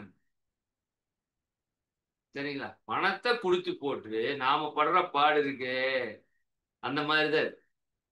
அப்ப இப்ப நாம ஒருத்தர்கிட்ட பணம் வாங்கியிருக்கோம்னா ரொம்ப ஜென்யூனா இருங்க. அவருக்கு நன்றி உணர்வோடு. அது 5000மோ 50,000மோ 5 லட்சமோ 50 லட்சமோ, யார் பணம் நமக்கு கொடுத்திருந்தாலும் அவர்களுக்கு நன்றி உணர்வோடு. இப்ப ஒரு முறை நீங்க முதல்ல கடனை பார்த்து பயப்படாது. பணம் வராதுக்கான முக்கியமான விஷயம் கடனை பார்த்து பயப்படும். கடனை பார்த்து பயப்படாது. முதல்ல இருக்கிற கடனை எல்லாம் லிஸ்ட் அவுட் பண்ணுங்க. எத்தனை கடன் உங்களுக்கு இருக்கிறது, எத்தனை உங்ககிட்ட வளம் இருக்கிறது, ரெண்டையும் பாருங்க.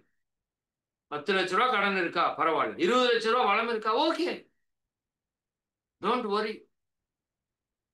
சரிங்க? அப்புறம் எதுக்கு பயப்படுறீங்க? பயப்படாதீங்க ஃபர்ஸ்ட். அதெல்லாம் நெகட்டிவான விஷயம் பணத்தை பொறுத்து. சரிங்களா? பயம் கவலை எதுவுமே தேவையில்லை. சரி, இப்போ ஒருத்தருக்கு 1 லட்ச ரூபா கொடுக்கணும். இப்ப கொடுக்குறேன்னு சொல்லிருக்கோம், முடியல. உடனே அழைத்து அவருக்கு அந்த தகவலை கொடுக்கணும். அவர் திட்டுவார். திட்டுட்டு பரவாயில்ல. அண்ணா இந்த மாசம் முடியல, நான் அடுத்த மாசம் ரெடி பண்ணி கொடுத்துறேன். இல்லாட்டி 10 நாள்ல ரெடி பண்ணி கொடுத்துறேன். நேரா போயாவது சொல்லிட்டு வரணும். அவர் மனதிலே அவன் கொடுத்து விடுவான்னு ஒரு நம்பிக்கை இருக்கும். நீங்க கொஞ்சமாவது கொடுக்கணும். நான் கொடுத்துறேன் இன்று போய் நாளை வா கேஸ் நிறைய பேர் இருப்பான். அவங்ககிட்ட எல்லாம் பணமே வராதுங்க. எழுதி வச்சுக்கணும். இன்று போய் நாளை வா, ஆனா நாளைக்கு கொடுத்துறேன், ஆனா நாளைக்கு இப்படியே பண்ணிட்டே இருந்தா அவன் கொடுத்தவனுக்கு ஒரு மனசு இருக்கும்ல, அந்த மனசுல என்னடா இவன் மனுஷனா, இவன் எத்தனை தடவை கேட்கறதுன்னு அவன் ஒரு எதிர்மறையான அலை அனுப்புறான் பாத்தீங்களா? அந்த அலை உங்ககிட்ட பணம் சேர விடும். அதனால நீங்க யாருக்கெல்லாம் பணம் வாங்கி இருக்கிறீங்களோ அவங்களுக்கெல்லாம் முதல் திருப்பி கொடுத்துருங்க. திருப்பி கொடுத்துருங்க. அவன் கேட்கறானா கேட்கலையாங்க, கொடுத்துருங்க. ஏன்னா அவன் மனசுல ஆழத்துல ஒரு தாக்கம் இருந்து கொண்டே இருந்து கொண்டே. இது நம்ம ஏசரையா கூட அன்னைக்கு சொன்னாங்க, எனக்கு பிசினஸ் பார்ட்னர் ஒருத்தர், அவனுக்கு ஒருத்தருக்கு 10,000 ரூபாய் கொடுக்கணும். சரிங்களா? அவர் எதுக்கு சொன்னாருன்னா சமாதானத்துக்காக சொன்னாரு. மனம் சமாதானமா இருக்கா சொன்னாரு. பழசு ஒருத்தன் பிசினஸ் பண்ணிட்டு இருந்தா அவனுக்கு ஒரு 10,000 ரூபாய் கொடுக்கணும், நான் கொடுக்காம விட்டுட்டேன். சரிங்களா? என் மனம் தியானத்திலே நிலை பெறவில்லை. திரும்ப திரும்ப அவனுடைய காட்சி வந்து கொண்டே இருக்கிறது. அவன் எங்க இருக்கிறான் எப்படி இருக்கான்னு தெரியல. என்னுடைய நண்பர் TKS ஐயாவை அழைத்து இவன் எங்க இருக்கிறான்னு கேட்டு அவரை போய் பார்த்து 10,000 ரூபாய்க்கு 20,000 ரூபாயே கொடுத்த வட்டி வச்சுக்கப்பா, இத்தனை வருஷமா நான் கொடுக்காம விட்ட மன்னிச்சிரு, 20,000 ரூபாய் வச்சுக்கோன்னு கொடுத்தேன். அவரு நான் உன்ன மாதிரி ஒரு நல்லவனை பார்த்ததே இல்லப்பா, நீ நல்லா இருன்னு சொன்னா. அப்படி அன்றிலிருந்து இருந்து அவன் தியானத்திலே வரவில்லை. எனக்கு தியானம் நல்லா வந்ததுங்க. இது ஒரு சூட்சமமான செய்தி. நீங்கள் யாருக்கெல்லாம் பணம் கொடுக்கறது பெண்டிங் வச்சிருக்கிறீங்களோ, சரிங்களா, அவன் அத்தனை பேருடைய மன அலையும் உங்களை தாக்கி கொண்டே இருக்கு. அதனால நீங்க யாராச்சும் பணம் கொடுக்கறது இருந்தா கூட கூப்பிட்டு கொண்டு போய் கொடுத்துட்டு வந்துருங்க. அது 500, 1000, 5000, 10,000 கொடுத்துட்டு வந்துருங்க. அவனோட முடிஞ்சது. அப்படி ஏதாவது கொடுக்க முடியாதுன்னா அவங்களோட நேர்மறையான உணர்வோட ஒரு செய்தியை பரிமாறிக்கொள்ற ஒரு தன்மையில நீங்க இருக்கணும். பயப்படக்கூடாது. சொல்லிடணும், சார் 1,00,000 ரூபாய் உங்களுக்கு கொடுக்கணும், எனக்கு மாசம் 20,000 ரூபாய் சம்பளம் வருது, 15,000 ரூபாய் செலவாகுது, 5,000 ரூபாய் மிச்சம் பண்றேன், மாசம் 1,000 ரூபாய் கொடுத்துறேன் சார். ஃபர்ஸ்ட் மாசம் கொடுத்துடணும். 20 மாசத்துல கொடுக்குறேன். யாரா இருந்தாலும் ஏத்துக்குவாங்க உண்மையா சொன்னா. அதுக்குன்னு வச்சுட்டே கொடுக்காம இருந்தீங்கன்னா அதுக்கு வேற மாதிரி ட்ரீட் பண்ணுவாங்க. பட் என்ன ஓப்பனா உண்மை இருக்குதோ உண்மையை சொல்லி சரண்டர் ஆயிருங்க. பொறுமையா கட்டுங்க, ஒன்றும் தப்பு இல்லை, பயப்பட வேண்டும். கடனை பார்த்து மிரளாதீர்கள். பட் கடனை இருக்கக்கூடாது. சரிங்களா? கடன் இருக்கிறப்ப பொருள் பெருசா வராது. சரி, ஓகே. இன்னும் இதுல நிறைய பேசிட்டே இருக்கலாம். நீங்க குறிப்பு எழுதுங்க, தினசரி வரவு செலவு எழுதுங்க. ஒரு மாதத்துக்கு ஒரு முறை உட்கார்ந்து செக் பண்ணுங்க, எதுக்கு நம்ம அதிகமா செலவு பண்ணியிருக்கோம், எதுக்கு நம்ம தேவையில்லாம செலவு பண்ணியிருக்கோம்னு பாருங்க. தேவையில்லாத செலவை குறைங்க. குறைத்ததை சேமிப்புல ஏட் பண்ணுங்க. சிறு துளி பெருவெள்ளமாக ஒரு நாள் நிச்சயமாக பெரிய அளவுல அது வளர்ந்து வந்து நிற்கும். பேராசைப்படாது. பொருள் நிறைய வேணும், நிறைய வேணும். ஏங்க நிறைய வச்சிருக்கிறவனால நல்லா இல்லைங்க. இத தெரியாம, சரியானா, இங்க கோடி கோடியா வச்சிருக்கானுங்க. இங்க வந்து ஆசிரமத்துல படுத்து கிடக்குறானுங்க. நாங்க திருவண்ணாமலை போயிருந்தோம். இது ஃபாரினர்ஸ் தான் ஃபுல்லா. சரிங்களா?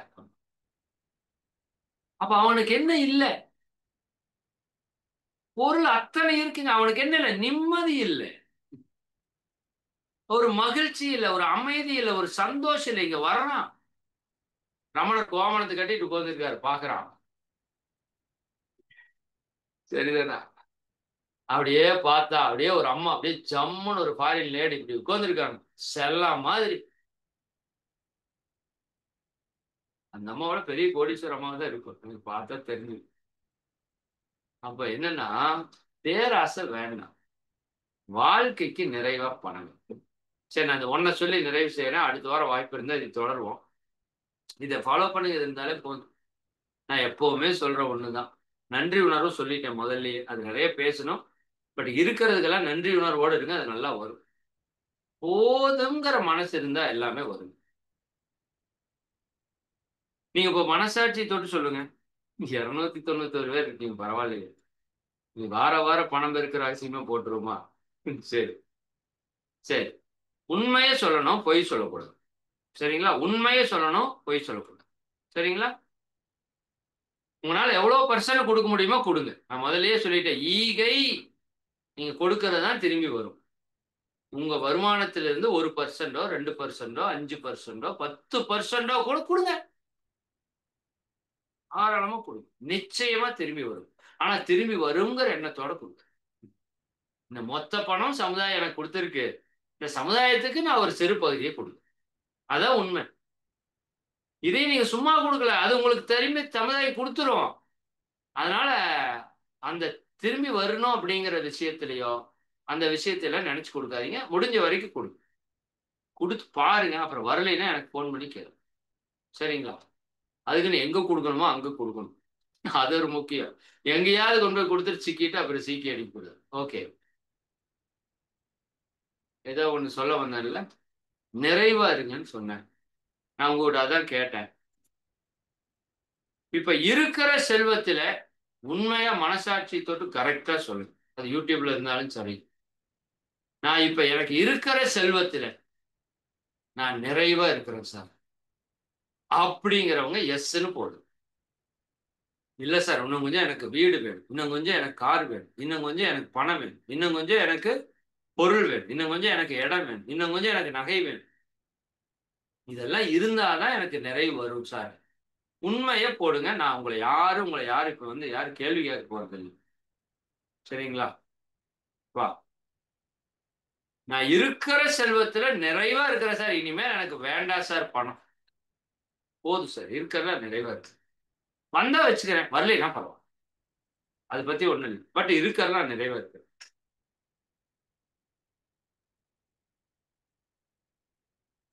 நான் கேட்டது ஒரே கேள்விதான். பிசினஸுக்கோ, வீட்டுக்கோ அதெல்லாம் எனக்கு தெரியாது. இருக்கிறதுல நான் நிறைவு. சரிங்களா?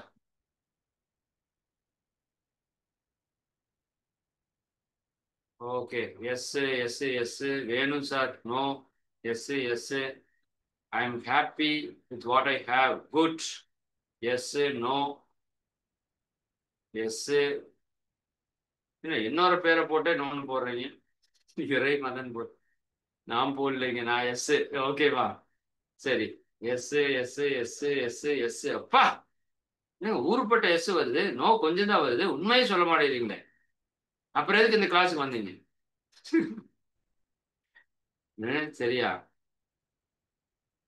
யார் வெத்த பிள்ளையோ தனியா கத்திட்டு கிடக்குதுன்னு வர்றீங்க இல்லையா? சரி.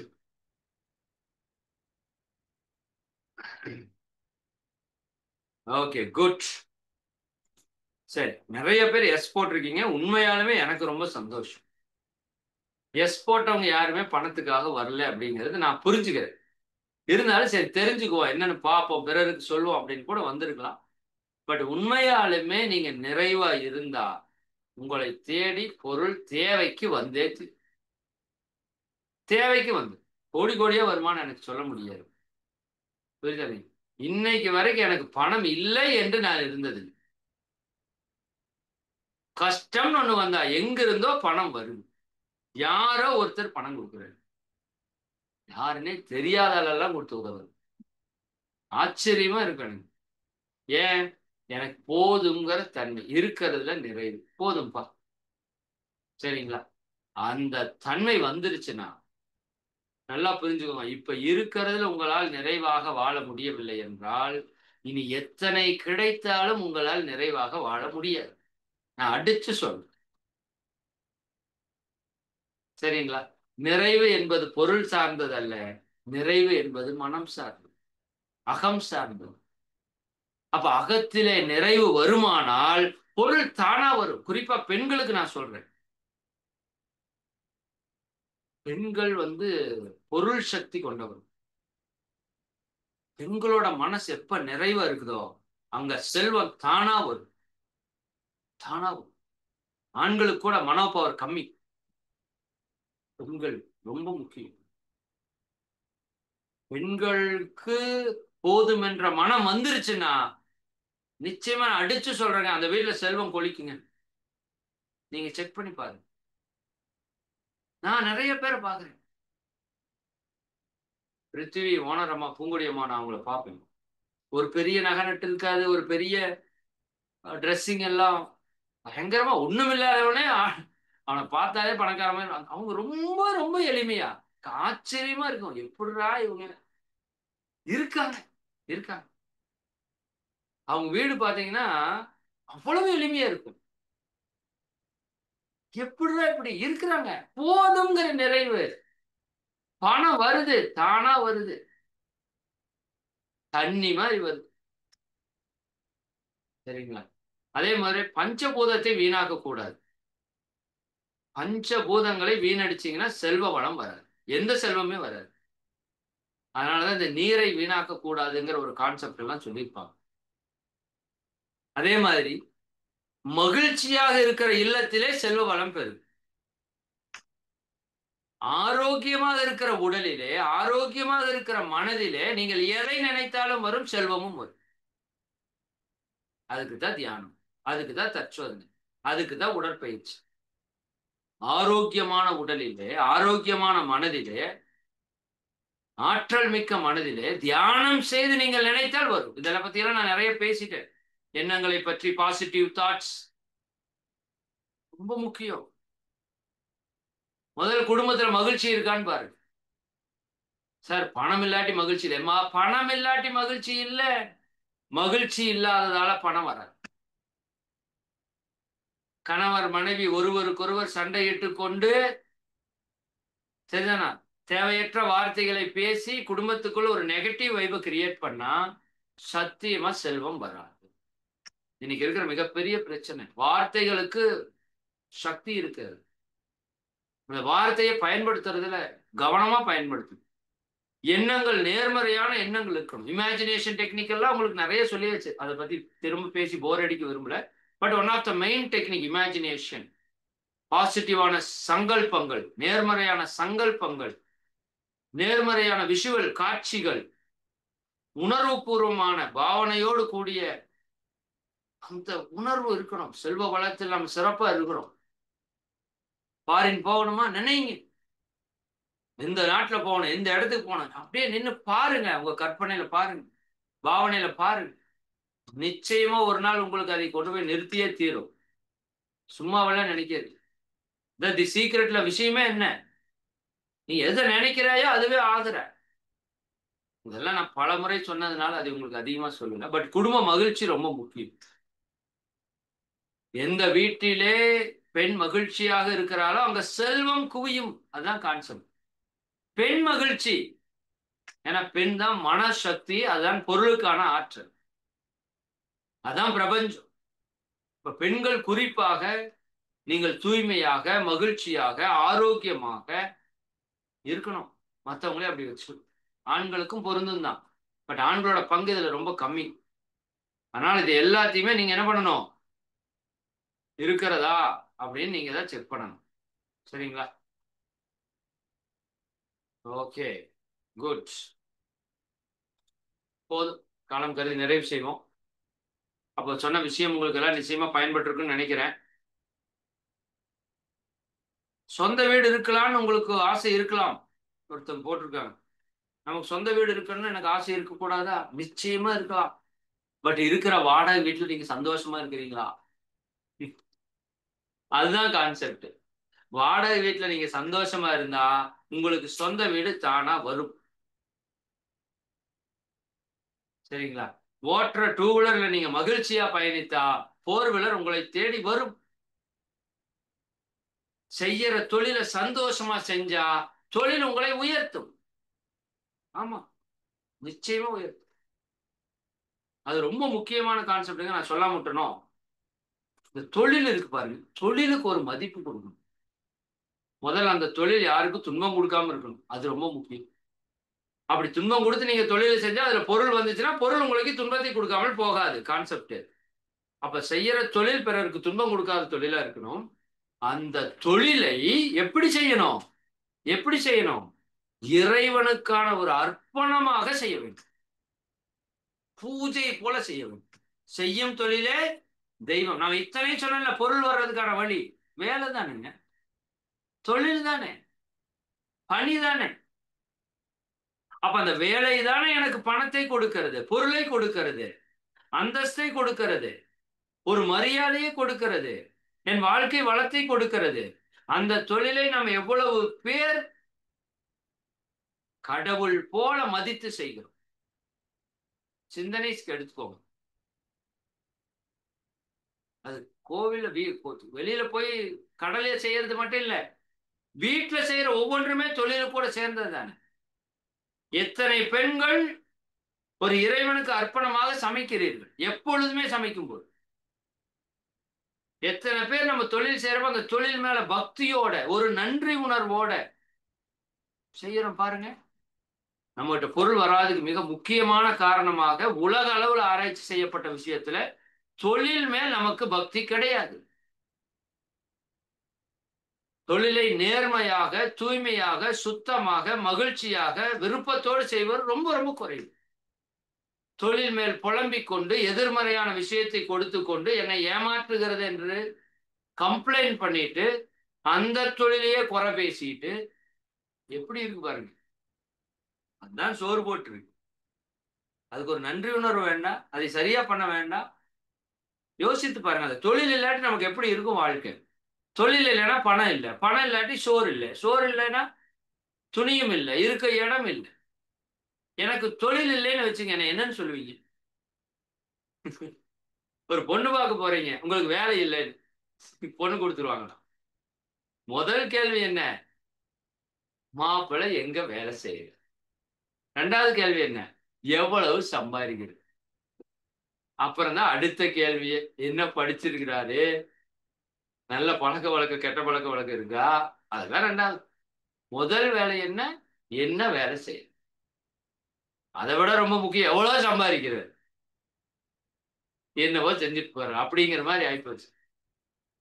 சரிங்களா? உனக்கான அந்தஸ்தை, அதிகாரத்தை, நமக்கான ஒரு கௌரவத்தை, சரிங்களா, தொழில் இல்லாம பாருங்க. அப்ப தொழிலுக்கு மதிப்பும் மரியாதையும் கொடுக்க வேண்டும். அதை சரியாக, நேர்மையாக, உண்மையாக செய்ய வேண்டும்.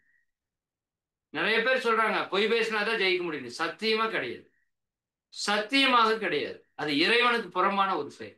அது இப்ப நீங்க ஜெயிச்ச மாதிரி இருக்கலாம், பின்னாடி தூக்கி அடிச்சதுன்னா போய் குப்பையில கிடப்போம். நிச்சயமாக நேர்மைக்கு ஒரு வேல்யூ உண்டு. சரிங்களா? அது நிச்சயமா நமக்கு நன்மையை கொடுத்தே தீரும். அதனால செய்யற தொழில மகிழ்ச்சியா சந்தோஷமா செய்யணும். சரி, இன்னும் நிறைய போயிட்டே இருக்குது.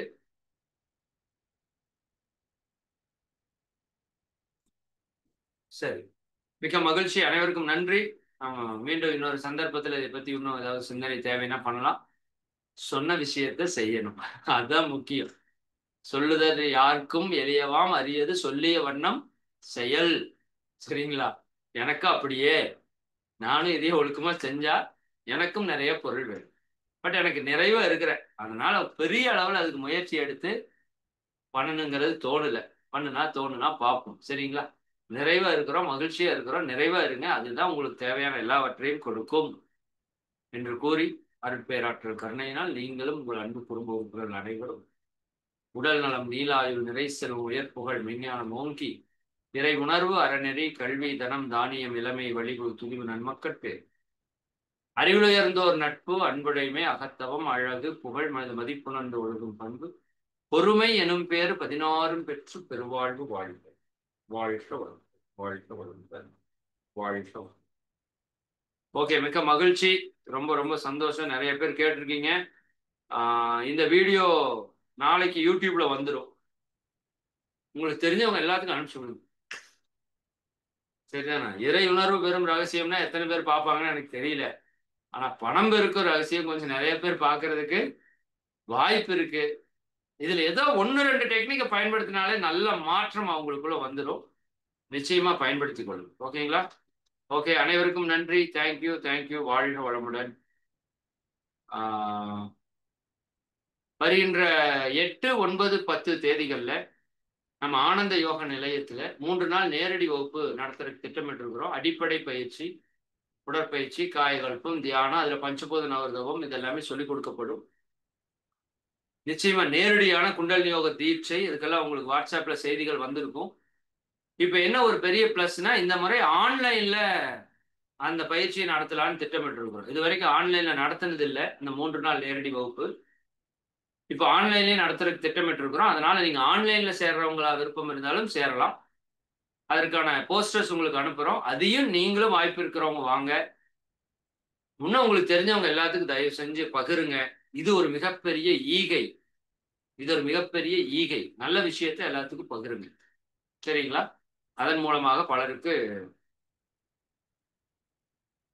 நன்மை கிடைக்கட்டும். சரிங்களா? ஓகே.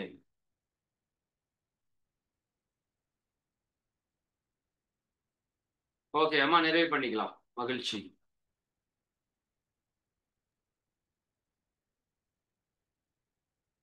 வாழ்க வளமுடன். நன்றிங்க ஐயா, நன்றி ஐயா. அவங்க இன்னைக்கு பணம் பெருக்கும் ரகசியம், எனக்குமே இது இன்னைக்கு வித்தியாசமான ஒரு கோணத்துல தான் இருந்தது. பெரும் செல்வம் நம்ம சேர்த்தாலும் தப்பு இல்லை, பிறருக்கு நம்ம துன்பத்தை கொடுக்காம சேர்க்கலாம் அப்படின்னு மகிழ்ச்சியா சொல்றாங்க.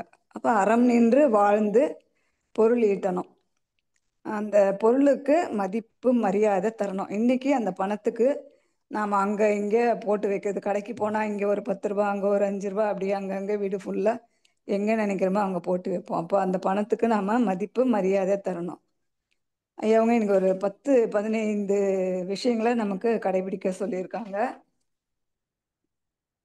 முக்கியமாக குடும்பத்தில், அதாவது உடலில் மனதில் ஆரோக்கியமாக இருக்கணும், குடும்ப சூழல் ஆரோக்கியமாக இருக்கணும், அதாவது குடும்பம் மகிழ்ச்சியாக இருக்கணும், வீட்டில் பெண்கள் மகிழ்ச்சியாக இருந்து மற்ற எல்லாரையும் வீட்டில் இருக்கிறவங்களையும் நம்ம மகிழ்ச்சியாக பார்த்துக்கணும். செய்கிற தொழில் தான் தெய்வம்.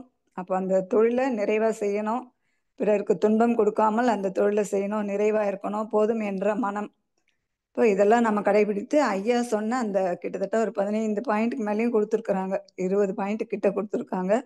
அதையே நாம் கடைபிடித்து அந்த வழியில் அந்த பணம் பற்றிய அந்த அறிவை நாம் தெரிந்து கொண்டு அதன் வழி வாழும்போது நம்ம சிறப்பாக இருப்போம்.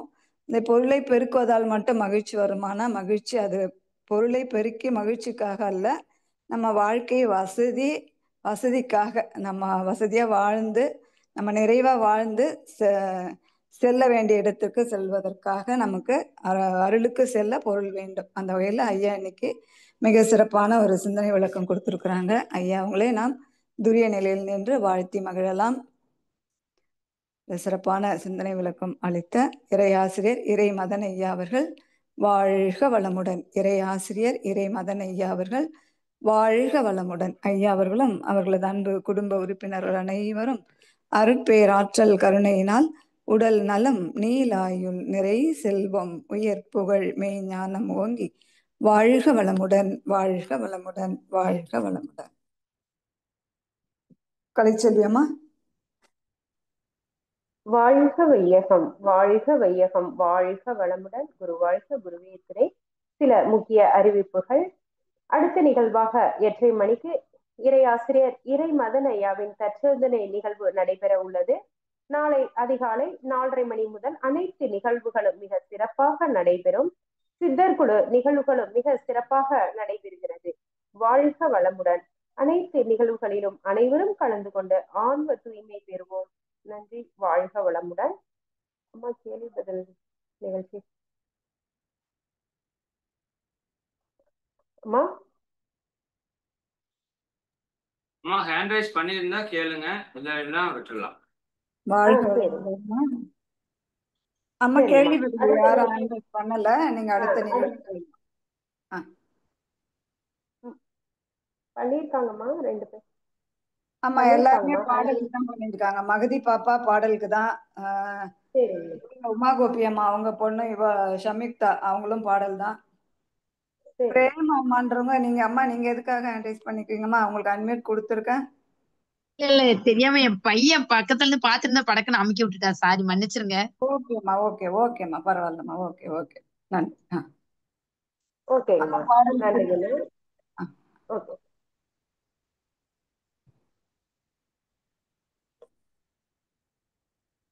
ஒரே நிமிஷமா.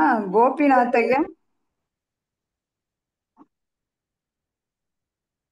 வாழ்க வளமுடன், வாழ்க வளமுடன். இறை மதன் ஐயா வாழ்க வளமுடன். கோபிநாத் நம்ம கிளாஸ்க்கு அட்டென்ட் பண்ண நம்ம தேங்க்யூ சார். கிளாஸ் அட்டன் பண்ணியிருக்கு.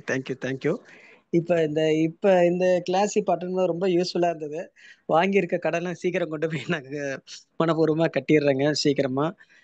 எந்நேரமும் இப்போ இந்த கிளாஸில் நான் ஒரு ஃபீட்பேக் என்ன சொல்லணும்னா, எந்நேரமும் நம்ம அந்த நெகட்டிவ் வைப்ரேஷன் இருந்துகிட்டே இருக்கனால அதிலிருந்து கொஞ்சம் மீண்டு இப்போ கொஞ்சம் பாசிட்டிவ் எஃபோர்ட்ஸ் நீங்களது கேட்டதுக்கப்புறம் கொஞ்சம் எல்லாத்துக்கும் கொஞ்சம் மனசு கொஞ்சம் இதாக இருக்கு. அதனால இந்த பாசிட்டிவ் வைப்ரேஷனை கொண்டாந்துட்டு இனிமேல் எந்த தொழிலா இருந்தாலும் நாங்க எதுவா இருந்தாலும் ஹேண்டில் பண்ணிட்டு நாங்க பாசிட்டிவா போயிட்டு இருக்கிறதா எங்க மனசுல எல்லாத்துக்கும் படுது. கொஞ்சம் சந்தோஷமா இருக்கு இந்த மீட்டிங் நாங்க அட்டன் பண்றதுனால. நானும் எங்க மிஸ்ஸஸ் 2 பேரும் தான் கேட்டுட்டு இருந்தோம் இவ்வளவு நேரம். தேங்க்யூ. மனசுக்கு பிடிச்சமான விஷயங்கள்லாம் நடந்துட்டு இருக்கிறதுனால உங்களோட மீட்டிங் கேட்டு நாங்க நடை நடத்தி காட்டணும். தேங்க்யூ. அதான் மனசுல இருக்கிற சொல்ல வரணும், அதுதான் சொல்லணும். Thank you sir. தேங்க்யூ. நன்றிங்க, ரொம்ப நன்றி. மிக்க மகிழ்ச்சி. வாழ்க வளமுடன். நன்றிங்கய்யா. வாழ்க வளமுடன். அம்மா அடுத்த ஒரு நிகழ்வாக நிமிஷம், அம்மா ஒரே நிமிஷம். யோகன் குட்டி நீங்க தானா? இறை யோகன், உங்களுக்கு அட்மிட் கொடுத்துருக்கேன் பாருங்க. வேதாத்ரியம். ஓ, பாடல் போட பாருங்களா? சரி, ஒரு நிமிஷம் வெயிட் பண்ணுங்க, சொல்லுவாங்க இப்போ. சம்யுக்தா பாப்பா ஃபர்ஸ்ட் உலக நல வாழ்த்து பாடுறீங்களா நீங்க? ஓகே. சரி, அக்கா வந்து வேதாத்திரிய கவி பாடுவாங்க, நீங்க உலக நல வாழ்த்து பாடுங்க. ஓகேவா? ஓகே. சரி. அடுத்த நிகழ்வாக வேதாத்திரிய கவி இறை யோகன் அவர்கள். அம்மா சம்யுக்தா சம்யுக்தா அவர்கள் வேதாத்திரி கவி பாட இருக்கிறார்கள். வாழ்க வளமுடன்.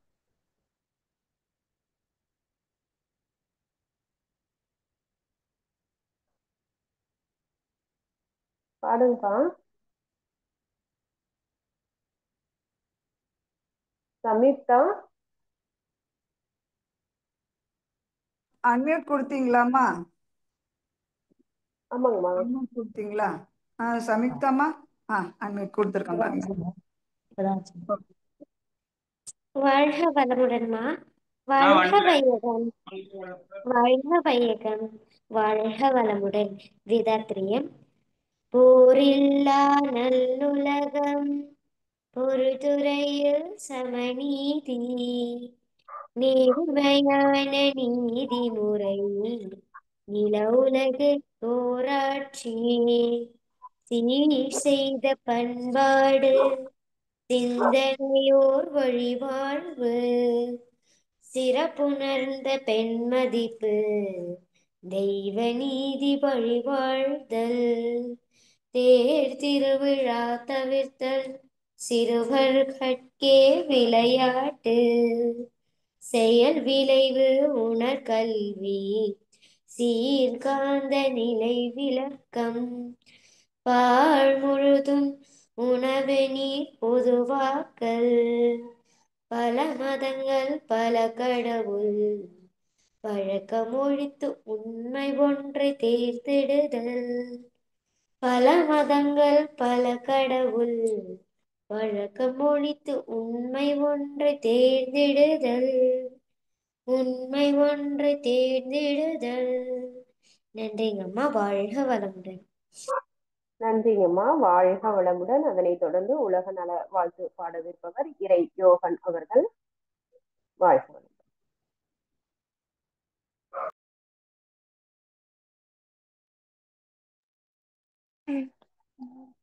வாழ்க வளமுடன் அம்மா. உலக நல வாழ்த்து. உலகம் எல்லாம் பருவமழை ஒத்தபதி பெய்யட்டும், உழவரெல்லாம் தானியத்தை உவப்புதனே பெருக்கட்டும், பல தொழில்கள் புரிகின்ற பார்த்தால் உயரட்டும், பகுத்துணர்வில் தொகுத்துணர்வு பண்பாட்டை உயர்த்தட்டும், கலகங்கள் போட்டி பகை கடந்தாட்சி நடக்கட்டும், கல்லாமை கடன் வறுமை கலகங்கள் மழையட்டும், நலவாழ்வை அளிக்கும் மெய் ஞான ஒளி வீசட்டும் நம் கடமை அறவாழும் நாட்டத்தே சிறக்கட்டும். வாழ்க வையகம், வாழ்க ஐயகம், வாழ்க வளமுடன். நன்றி அம்மா. வாழ்க நன்றிங்கம்மா. வளமுடன். யோகன் குட்டி, ரொம்ப நாள் ஆச்சு, இன்னைக்கு வந்ததுக்கு ரொம்ப சந்தோஷம், மகிழ்ச்சி. நன்றி. வாழ்க வளமுடன். இன்று வேதாத்திரிய கவி மற்றும் உலக நல வாழ்த்து இனிமையாக பாடி கொடுத்த அந்த குழந்தை செல்வங்கள் அவர்களுக்கு மனமார்ந்த நன்றிகளும் வாழ்த்துக்களும். வாழ்க வளமுடன். இன்றைய நிகழ்வில் கலந்து கொண்ட அனைத்து இறை அன்பர்களும் இறை தொண்டர்களுக்கும் நன்றிகளும் வாழ்த்துக்களும். வாழ்க வளமுடன். இத்துடன் இந்நிகழ்வை நிறைவு செய்து கொள்கின்றோம். அடுத்த நிகழ்வாக 8:30 மணிக்கு தற்சோதனை நிகழ்வில் சந்திப்போம். நன்றி. வாழ்க வளமுடன். நன்றிங்கம்மா.